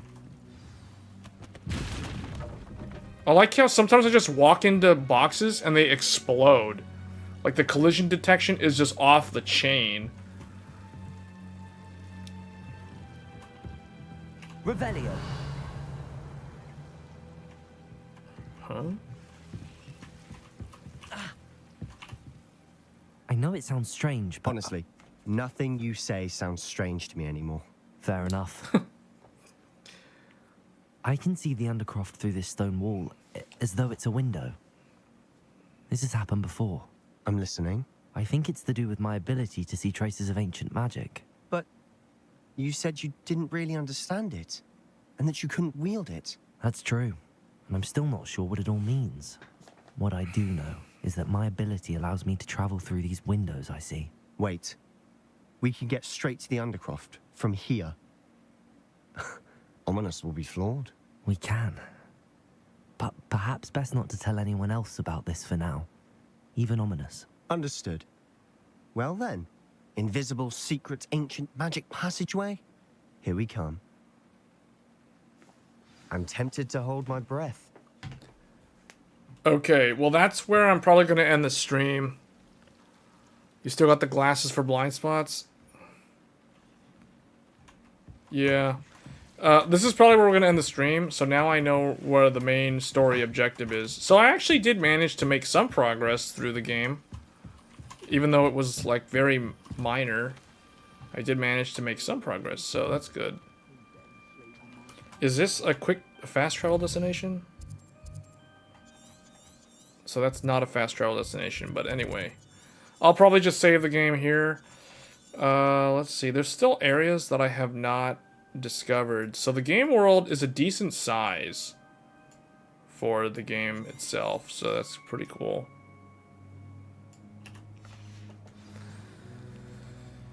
Yeah, this is where we're gonna stop. I would have played more, but we went like way into a deep dive on DDR5. So that's probably gonna be it for this stream. I'm actually kind of glad that I accomplished something in terms of progressing the story on Hogwarts Legacy, even though it was very, very mild in terms of what I did. I literally like talked to one NPC and explored an area, and then opened up the next major story dungeon. So, alright guys, well that's gonna be it. I hope everybody found this content interesting. I may do another live stream. I don't think it'll be tomorrow, but if I do one, it would be like in the middle of the week. There will be the Thursday one, but we will be back with more Hogwarts Legacy probably. So anyway guys, yep, have a good night, and I will catch you guys in the next one. Thanks.